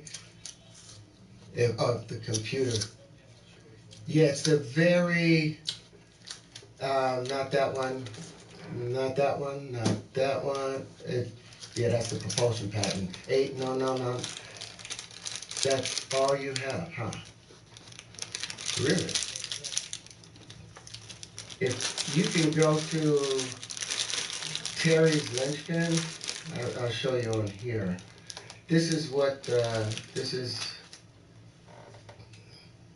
what we put together for. Is that online? This is online. Text me that link and I'll just send it to him. Yeah. You got it? You got it. Okay. So, merging virtual reality. It says merging virtual reality with reality. Go down. Patents and files, the very first one. Pop on that. So you go and look over to, you'll see my name, inventor, Terrence Deshaun Howard. Worldwide application. Let's just read the abstract just so they... System and method for merging virtual reality and reality. Scroll it so I can see it. To provide an enhanced sensory experience. A system and method of merging virtual reality sensory detail from a remote site into a room environment at a local site The system preferably includes at least one image server, a plurality of image collection devices, a display system compromising display devices, a control unit, digital processor, and a viewer position detector. The control unit preferably receives the viewer position information and transmits instructions to the digital processor. The digital processor preferably processes source data representing an aggregated field of view from the image capturing devices in accordance with the instructions received from the control unit, and outputs the refined data representing a desired display view to be displayed on one or more display devices, wherein the viewer position detector dynamically determines the position of the viewer in the room environment and changes the desired display view corresponding to position changes of the viewer. Now you see, this is all you. Yeah, look at the inventor. Go up a little bit. Slide over. It says Terrence Deshaun Howard. Yeah. Worldwide patent 2010. It was abandoned. Now go to cited by. You see that 131 cited by. Tap on there. It's right under where it says abandoned. Patent Cited by citation. 31. Cited by 31. It's to the right. Yep, right there. Tap on there, and look at all the companies. And if you look at the patent, these companies have all earned, they have multi-billion-dollar companies they've built off of my patent. Just roll through. Sony, Microsoft, Amazon, Hewlett Packard. Yeah. Damn, that's crazy. Damn, that's crazy. Stearns & Foster, what comfort should be. Keep going, keep going, keep going. IBM, and it's still making money. This patent has earned over $7 trillion. And you didn't get a piece. And I haven't gotten a penny of it. When they did all of the Black Lives Matter, like Raytheon Company. And IBM, if you... Crazy. And it still has another 9 years. Another 8 years in which I would be making money off it. But what they didn't know is they didn't understand is how it was really supposed to work. So they've just been taking this gun and been using it as a bat. And if they wanted to know, I could show them how it really, really works. But this is proof that my stuff is legit. So let me ask you this before we stray away from this too much. The concept of gravity. So if it's all electricity that's causing these forces and it's all outside in, when the Saturn V rocket is escaping Earth's atmosphere, what is it fighting against? What that's fighting against is the rotation. Remember, there's a centripetal spin that's taking place with the Earth. Right. And there's an electrical field that's generated from that. That's that centripetal spin that holds things inside. Mm-hmm. That's what it's fighting against. That's that electric field. And we're calling it gravity. We're calling it gravity. But gravity is just the effect of the electric field, and the electric field is balanced by the radiative field. And the more mass something has, the more it gets pulled. The greater electric potential it has. You know, so the more the tighter something the waves is, the heavier it is. The waves are tighter. Yes. Electricity can now, it doesn't have to jump over anything. And as I showed you with some of the pieces, as long as they're close together, then you don't have the magnetic field that forms, that discharge, because they're able to stay northeasterly in their direction. They're not forced to go southwesterly and spin out. Either you're spinning to the right or spinning to the left. That's the only two directions in the universe. Spinning to the right is northeastern, that's electric. If it's spinning to the left, it's magnetic, and it's expanding out. It contracts in fifths and expands in sixes. And so now what I would love to do is invite Neil deGrasse and David Tong, or any astrophysicist, any chemist, anyone in any field of science, to sit down with me and examine these patents, examine the supersymmetrical systems that I've developed. But I want to show you linchpin now. Here I've invented, here I'm an Oscar-nominated actor that is known all around the world, face recognition, vocal recognition, all around the world. I've invented a new form of flight, tangential flight, the ability to fly around your own center of mass, something they've never been able to do. And you don't hear anything about it.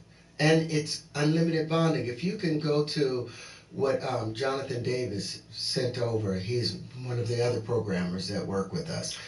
Explain what it does. Explain, when you said flight, what do you mean?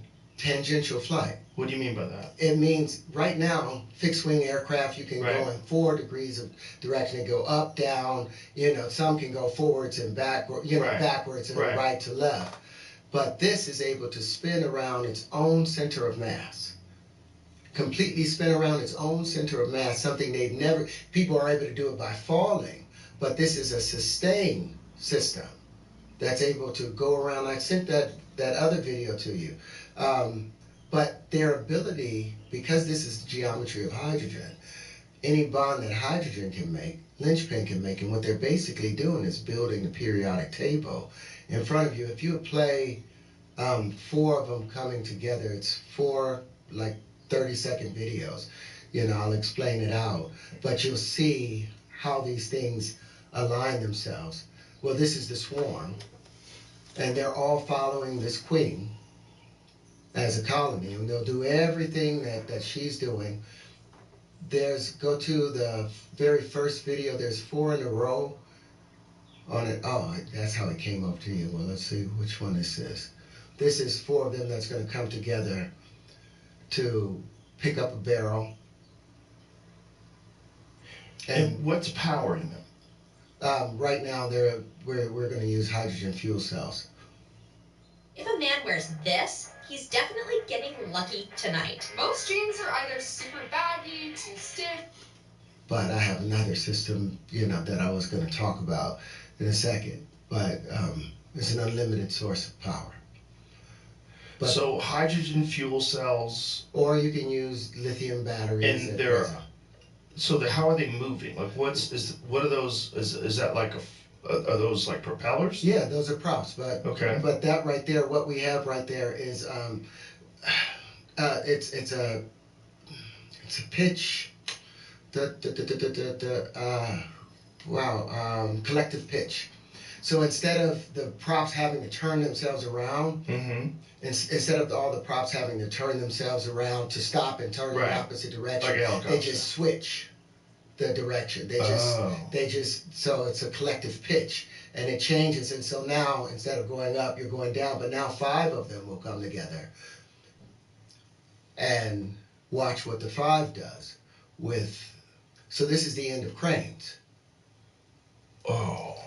This is and how many is necessary, and they can, since this is the fractal, they can be as small as a nanoparticle, or they can be as large as the universe, because the entire universe comes down to this. So I was trying to reach out to Elon Musk, I was trying to reach out to Jeff Bezos, because my main goal was I was building these to clean up the upper atmosphere, all of that debris that's up there, and ultimately to mine the asteroid belt. Because you can't go out there. They keep talking about going out there.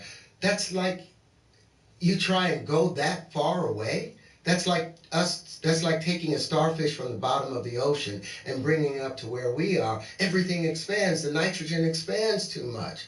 That animal dies.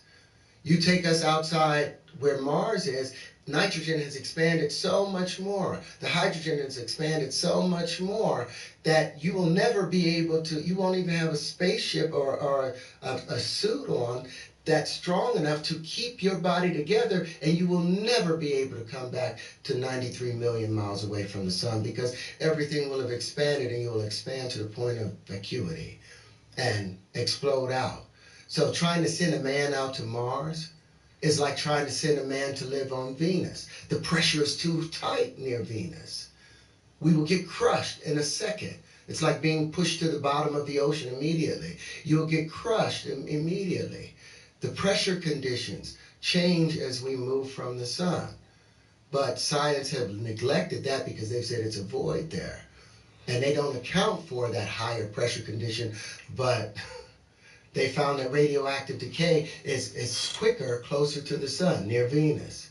Why? Because the pressure condition, that electric field and those magnetic fields are pushing on each other, causing it to turn back into an electric force in comparison to further away. When the Earth is closer to the sun, they found that radioactive decay is quicker than when it's further away from the sun.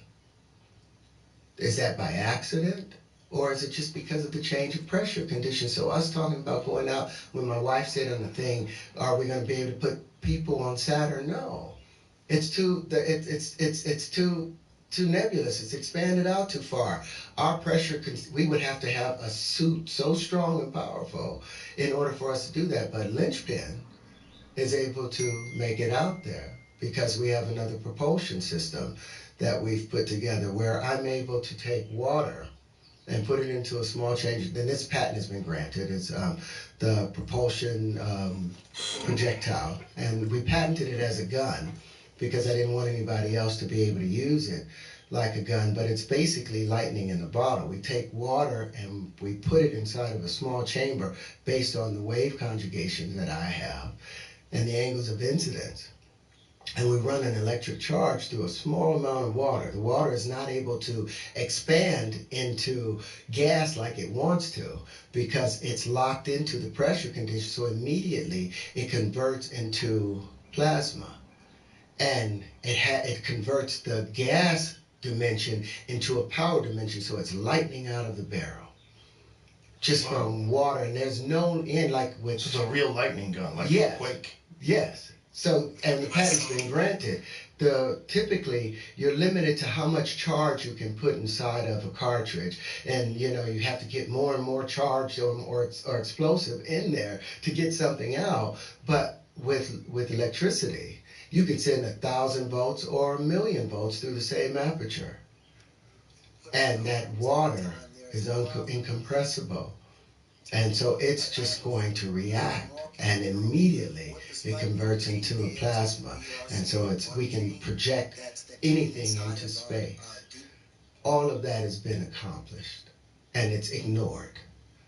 So it can act as a propulsion system for rockets as well? Rockets, anything, and in space. And that's the whole point for it because there's just nothing but moisture and that collective and ice in there. So you can now, the linchpins can go all the way past Mars, attach themselves to whatever asteroid, mine that asteroid, bring it back, and have in one of the Lagrange areas. So for the audience out there, Lagrange areas are those areas where multiple magnetic fields meet and there's no weight to something. Another death blow to gravity was the fact that it's not a constant.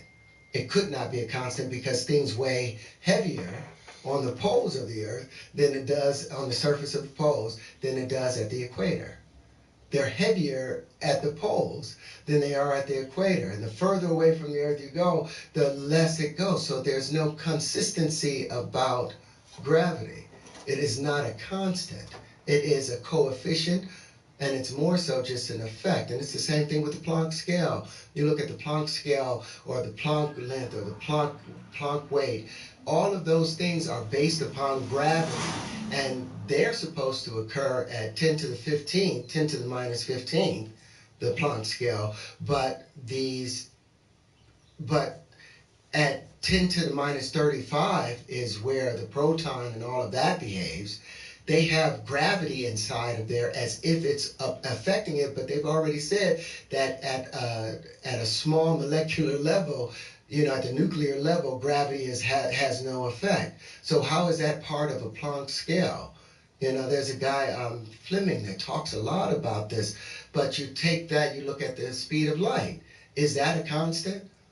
In 1928, they saw that there was different fluctuations between 1928 and 1948 between the speed of light. And then out of nowhere, and Rupert Sheldrake talks about this, out of nowhere, they began to be a constant again, where there were fluctuations before. And he asked one of the professors about it, and he said, it's a thing that we call intellectual phase locking, where when they get different measurements for the speed of light, all of the scientists around the world will average it out to one thing instead of showing the fluctuations in it. Oh, wow. It's called intellectual phase locking. It's not Is that called also fudging. because of the crude methods of measurement that they have available? No, they've been able to measure light, the speed of light, since Galileo was measuring Io going around Jupiter. And that's how they came up with the speed of light, was how he watched Io going around Jupiter and saw that there was a difference in how the light behaved. And they've been able to get very close measurements to what they thought was the speed of light. But it's never been a constant because it changes depending upon the medium it's going through. So there's no constant there, but they have that as part of the Planck scale. But the linchpin, the wave conjugations, the tetryon, it's the end of Planck. It's the end of Schrodinger's equation. It's the end of Heisenberg's uncertainty principle. And I'm ready to have the debate at any university, anytime they want to. But they have no comeback for it because I have 4 supersymmetrical systems, and that's the thing about geometry. Geometry is its own proof. Supersymmetry is its own proof, whereas equations, anybody can have an equation. And only certain people can try and understand it, and it can be fudged with renormalization, where anytime they have an infinity, they renormalize it. That's why Dyson left the whole group back in 1940s when they were talking about quantum electrodynamics. And Feynman said it himself, with this renormalization, is that real physics? Is this real math? All of them recognize that this is fudging because they went the wrong direction by taking the ether out of the equation. And now I have proof of the ether and how it behaves. Bro, this motherfucker saying too much, yo, he's saying too much. He still fucked me up in the beginning though, talking about, oh, I can remember when I was born. That still got me kind of fucked up. Do you remember your birth? Really? You had the same dream that took you into this house, this castle where you saw all this knowledge? I still got kind of like, I don't know.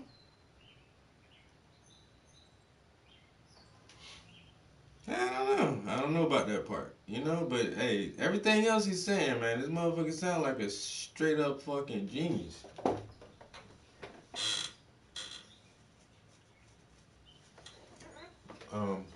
Yeah, this dude is definitely on to something. Yo, my man is on to something, yo. He say Neil deGrasse Tyson hating on his ass. Yo, Tyson is a gatekeeper. I've been seeing that with his ass, yo. Tyson is a gatekeeper, and his jokes are mostly corny.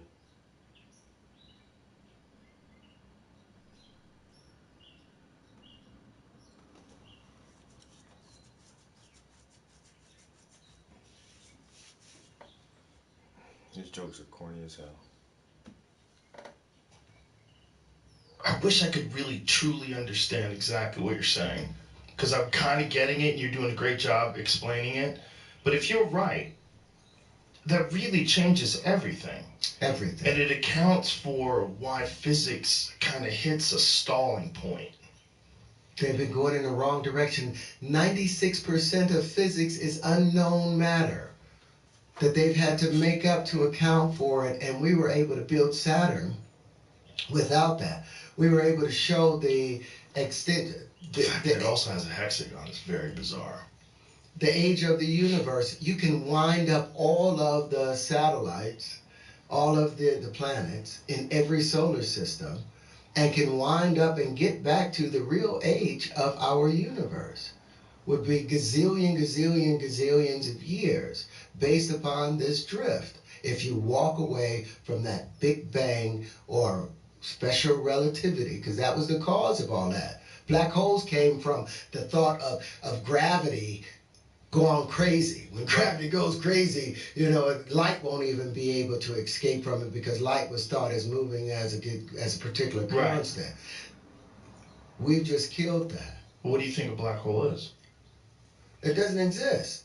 There aren't black holes. There's no spot where where energy goes in and never comes back out. There's no place in the universe where the information paradox occurs, where there isn't a balance. Something gets contracted and never comes out. That's not how the universe behaves. It comes in and it goes out. When Newton said that gravity pulls down, if he had with that apple, yes, the apple was attracted to like conditions on the earth. It was attracted to like conditions. If he had spent another week or 2 weeks watching that apple, he would have watched the gases go right back up to where they were equalized. Everything, if it comes this way, it has to go this way. You breathe in, you breathe out. It's filling in or pouring out. So what do you think they're detecting when they're detecting black holes? With that shift that they're talking about, that's the tornado. Remember, there's a vortice. There's all these huge vortices. Everything is spinning around a vortice. So a collection of larger vortices is going to have the same thing that's happening at the center of the galaxy is happening in the center of a hurricane. It's happening in your toilet stool. Which is why the galaxy is a circular disk in the first place. Everything, all motion is expressed in waves. All waves are expressed in curves. It always makes spirals. So because of the concept of gravity, and because of the concept of this event horizon, this super point of gravity, this infinite point that light can't even escape, that this exists because of the theory of gravity. And their math. Remember, they have a thing called zero. They go from 1 to 0 to -1. There is no zero to even think zero. So do you think that zero is a concept that came along with currency?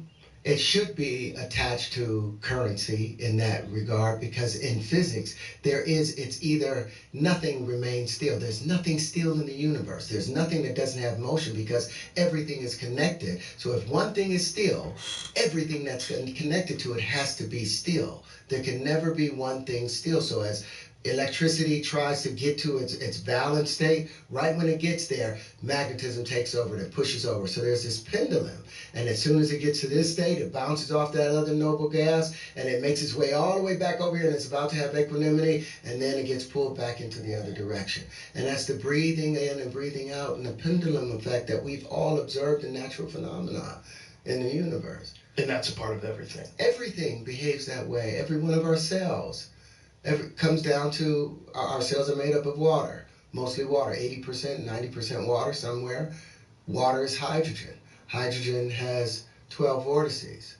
That's behaving with it, 12 opposing vortices. So what, in your model, what happens to these suns when they supernova? Hi, I'm Jeff. I'm a former workers' compensation judge, and I used to represent insurance companies. Now I represent you at Krasno and Onwudinjo. I'm going to be answering your common questions in this series, Ask the Judge. Degenerative disc disease happens as we age. As we get older, the discs in our spine age. Think of a jelly donut where you have the disc, and inside the disc is a little fluid.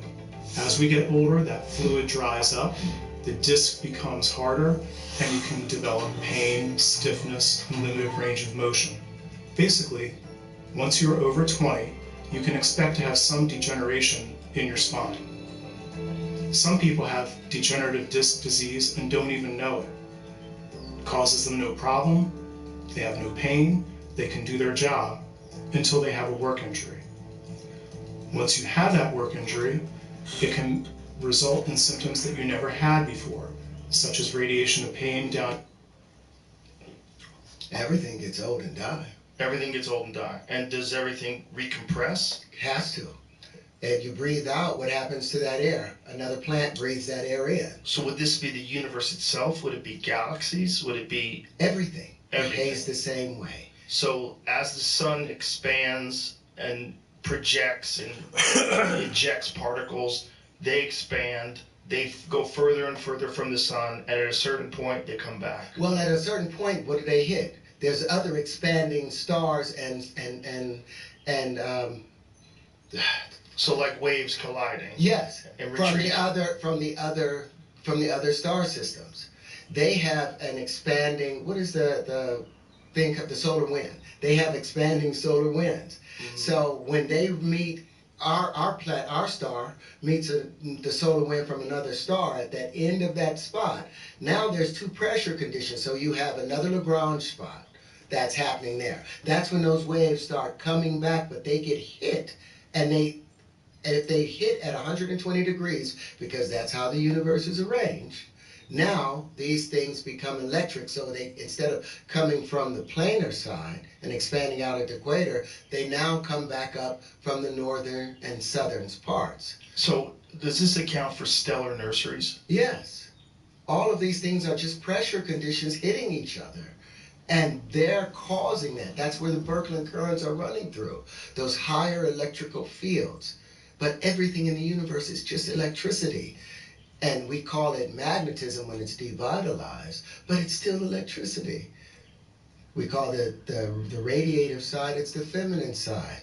And the contractive side is the positive, masculine side. It's a balance, and it's never been anything but that balance, and we've complicated it with a lie. If you're right, so many people are wrong. Everyone's wrong. Oh, well, the universe backs me up, and I have the proof of it. You have all these physicists that's saying something different, but none of them have 97 patents. None of them have introduced a new form of flight with unlimited mid-air bonding. None of them have discovered 4 supersymmetrical systems. This is what we've done. This is what the collective is able to do when you put yourself into the divine space.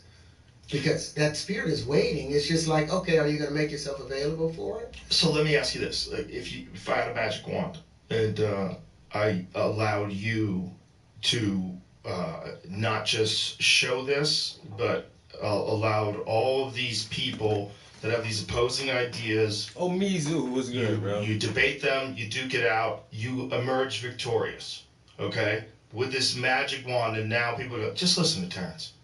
What do we do? Well, then once we write new axioms and new postulates based off the real wave conjugations. Now we adjust our understanding of our physics to fit natural phenomena. And then we are in balance with it, and we have to let go of the idea of this currency. We're the only creatures in the known universe that uses currency, that uses an indirect form of payment instead of a direct exchange. We have to get past that point, and that's the hard thing, because this entire world is running. We're a little that's bit where the more one than times halfway one through this equaling 2 thing. Came into its, Boozy, what's good, guys? real birth. Well, the thing about Oh, bro, currency I was is just it's about to connected, get up out of here too. I've been here for to 5 hours. technological innovation because of I gotta this go start unlimited potential some for meal growth. prepping And when you have an unlimited potential for growth, you have people that are extremely motivated to make massive amounts of money, and they innovate in a very high way, and then they also implement that innovation. Yo, I'm telling everybody, But the have technology to. is anti. Yo, you have to listen to this thing from the beginning, man. I am 2 hours into it. There's another hour to go. But yo, Terrence Howard, yes, the actor from all the movies. What's that one movie when he was a pimp? Hustle and Flow. Yo, such a good movie. But Terrence Howard, after listening to most of this interview, I've listened to. So the reason I really clicked on it, 2 reasons. I love Joe Rogan. I'll listen to almost anybody he has on this podcast. But in the past year or so, I've been seeing like a lot of clips of Terrence Howard talk about math. And I'm like, the actor Terrence Howard? Math? Okay, and so I heard him break down a couple of concepts, and it kind of made sense how he was explaining. I'm like, okay, that's cool. And so actually, a while ago, I looked into, I don't know if I don't know how far back my let's see.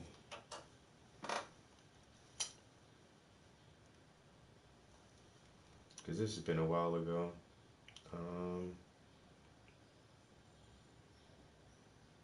I've really been big on this AI shit since OpenAI's new 4.0 came out.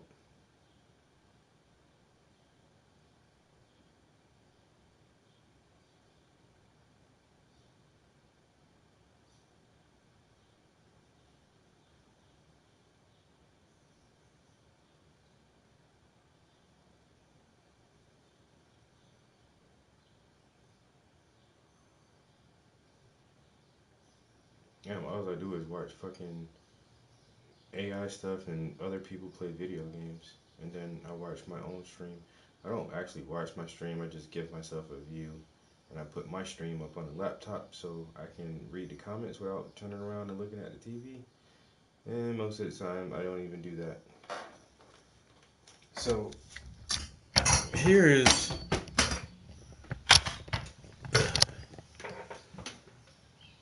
my YouTube history. You can see this Terrence Howard video right there. I mean, it says Terrence Howard, I'm exposing the whole damn thing. Scroll back a little bit more, trying to see. I'm pretty sure I watched a few. Brand new update for Fallout. Billy Carson.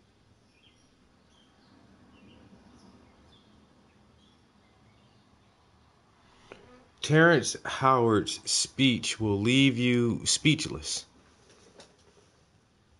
So, in the past few, like I said, last year or so, about a year or so ago, I really started seeing clips of him saying stuff. And then I seen like another little clip again recently, and so I literally have started typing in like Terrence Howard math. You know, so and so this is a video right there, but like this is how far back it's in my history. Like I was watching that a while ago, and so I've been really, really interested in what he's been fucking saying. And so then I saw this yesterday. I was like, yo, Joe Rogan got this motherfucker on his show. Oh, I gotta listen, yo. Because he's on some shit, man. He is on some shit, bro. I'm telling you right now. If you haven't listened to Terrence Howard talk about math or physics or anything like that, give it a shot. Just hear him out. Just listen to him. And you gotta go slow, because this motherfucker is legit smart, bro. Like, I don't understand a lot of this shit he says. So just take your time with it and listen to him, yo, because Howard is onto something. And this whole time he's been on Rogan, he's like, bro, I got 90 something patents. I got 96 patents. 96 fucking patents. And then he put up all this information about an augmented VR patent that he had in 2010. And he said that the patent company and all these lawyers and shit tried to bullshit him around until the patent was abandoned. But it is on record showing that he had the patent for this. It's full detail laying out what it is. And then it says cited by. And you can click the link and it'll tell you all the other companies that cited his patent as the format or the roadmap for a device or a patent that they have. I mean, Google, Amazon, motherfucker, every tech company, Sony, every tech company you can think about has used his patent as the foundation for some of their tech and hardware. And he says his patent has made trillions of dollars. He hasn't seen not 1 cent off of it yet. I ain't gonna say because he's black, but it might be because he's black. Some black dude is trying to knock out the physics of he's trying to knock out Newtonian and Einsteinian physics, and they don't want that man to do that shit, bro. If you tell people gravity is not what they think gravity is, and gravity is actually electromagnetism, and now they have to rewrite all of their fucking physics books, and at the same time it's some black dude who's supposedly just be some dumb actor is telling you have to rewrite all your science, nobody wants to hear that shit. Nobody would want to hear some black dude tell them, yo, you know what? You're wrong, and you've been wrong for about 500 fucking years. And here I go. I just had to come along and figure this shit out for you guys. and I figured this out, and I figured this out, and here's the proof behind it. And it's just like, yo, my man is a fucking beast, yo.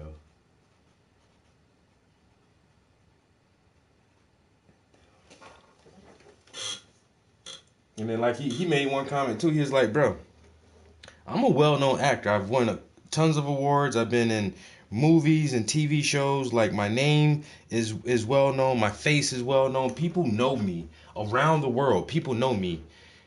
And then I just came up with a new way of flight that no one has ever thought about yet. And I've already designed this new way of flight and I've patented it and everything, but nobody's talking about that. How am I so well known globally?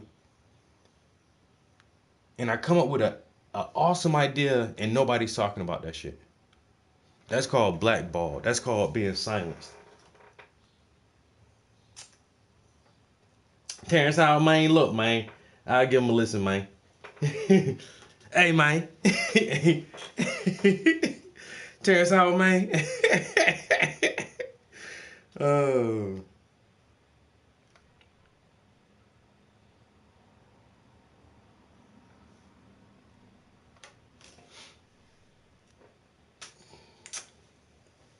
All right, we are right at 5 hours.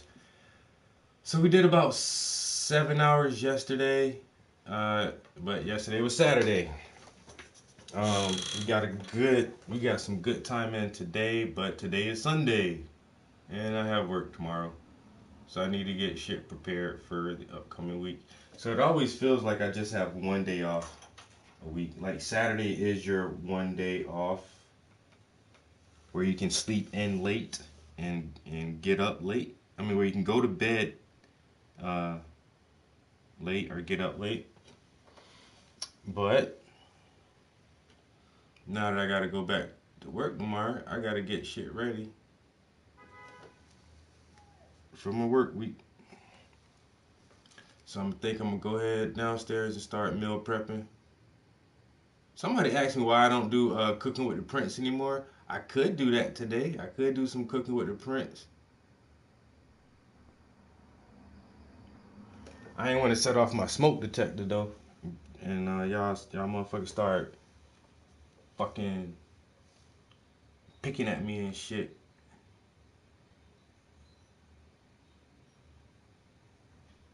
My smoke detector is very sensitive. But I got simple shit planned for this week for meal prep, honestly. Just some like really easy go-to meals, cause I'm not trying to do a lot this week. I ain't even gonna lie. And then plus I think that I may be working from home a few days this week, which is cool because we have a new department at our organization that's centered around young adults, and so we're really trying to make our young adult center as nice as possible. And so we're actually having some major construction work go on next week in our building, because we want to add a shower, like a full-size nice bathroom shower into our downstairs area. And but our downstairs has a fucking slab concrete floor, and the construction guys and the architects and everybody says, well, we're gonna have to dig up some of this slab, and if we want to run pipes down here. And so I think a couple of days next week our office may be closed just due to construction. But it's still so fucking awesome that we're actually having all this done for the community, so that these kids can have somewhere to go and feel safe and warm and welcomed.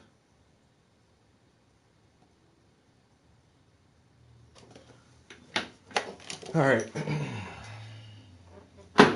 Ooh, I didn't mean to do it like that. But I think I'm gonna pull right there, guys. Like I said, we got a good 5 hours in here. The first hour, no, actually, we only painted for like 2.5 hours, because the first 2 hours I was doing a bunch of other stuff this morning, actually cleaning up, and I tried to set up that camera equipment that I have, and it didn't work so well. Yeah, it sounds very similar to what they did to the Tesla smoke detectors go off. It'll be putting out fires with the Prince. I ain't been putting out, yeah. But the episode of Cooking with the Prince will be dope. Hey, we might have to do that, man. We might have to, if the phone got a full charge, I'll bring my little phone stand down there, bro. We can do some Cooking with the Prince today, man. Like I say, we ain't doing no hype shit, so don't be looking for nothing. I ain't doing no filet mignon or no shit like that, and I ain't fixing no horse d'oeuvres either. This shit gonna be some simple hungry man shit that'll last me through the week. But yeah, we about to go do that now. I ain't even gonna lie. I'm about to get that shit done because cooking be. I don't mind cooking. I don't like it though. I don't like to cook. I ain't gonna lie to you. I'll do it, and sometimes it's fun, but most of the time it ain't. Most of the time it's just sitting up here shaking seasonings on shit. Come on, man. I'd rather sit my ass down and play some video games. Where the women at, man? Ain't this what y'all supposed to be doing? How come I gotta cut grass and season the beef? Hey, look, man. Is your beef seasoned? Some of y'all probably ain't got no seasoned beef. Your beef just bland. My beef be seasoned to perfection.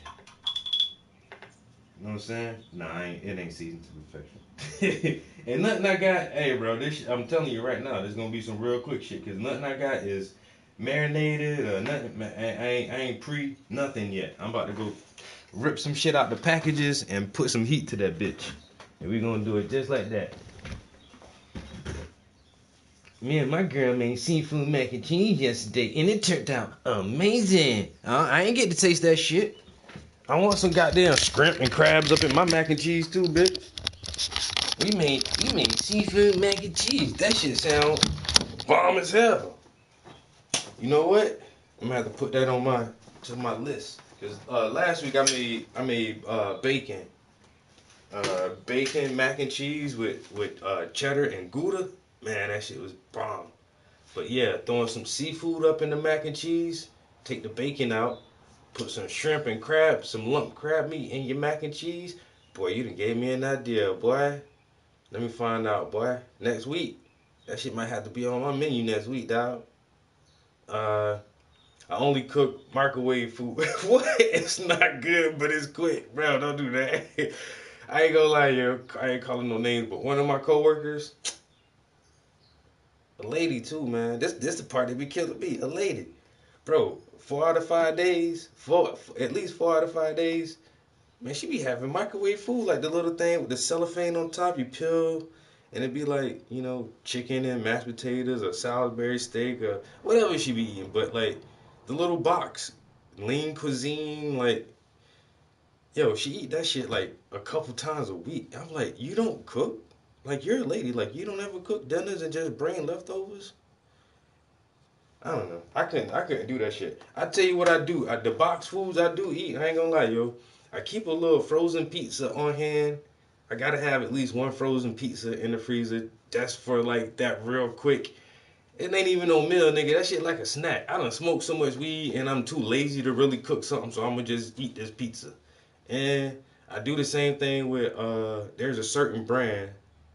I can't think of the name of it, but I know the box when I see it, because I get this like chicken pot pies. But do I take that shit to lunch at work? Nah. Do I eat that shit every day?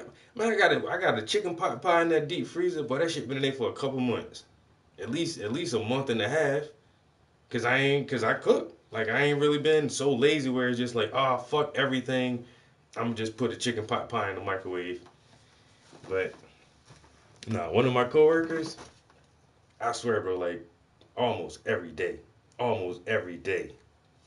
It's like some frozen dinner type shit. And it's like, first of all, one, don't that get expensive? Those shit's not cheap, yo.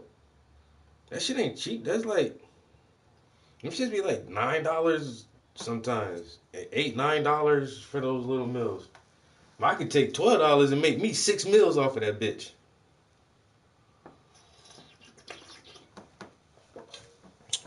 Give me some chicken, rice, and a loaf of bread, nigga. I'm eating all week. All right, once again, we making some good leeway on this piece right here. Feeling good about it. Getting skin tones done. I don't know what the weather's gonna be like today. I really should check and see. I don't know, it feels warm. I've had these windows open all morning because it was really stuffy this morning. It's been stuffy all week, so summertime. So I've been like opening the windows while I paint, but it's been rainy as hell too. Weather. All right, 69 degrees. Wow, it's gonna be up in the 70s this afternoon. So I think I'm gonna keep these windows open, and because there's a chance I might be back up here later. I'm really just trying to get as much of this detailing done on this piece right now as I can. So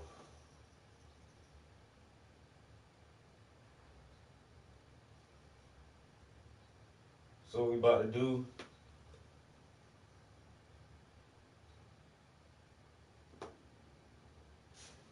He said Thai ramen with creamy peanut butter. Boy, where the hell you from, boy?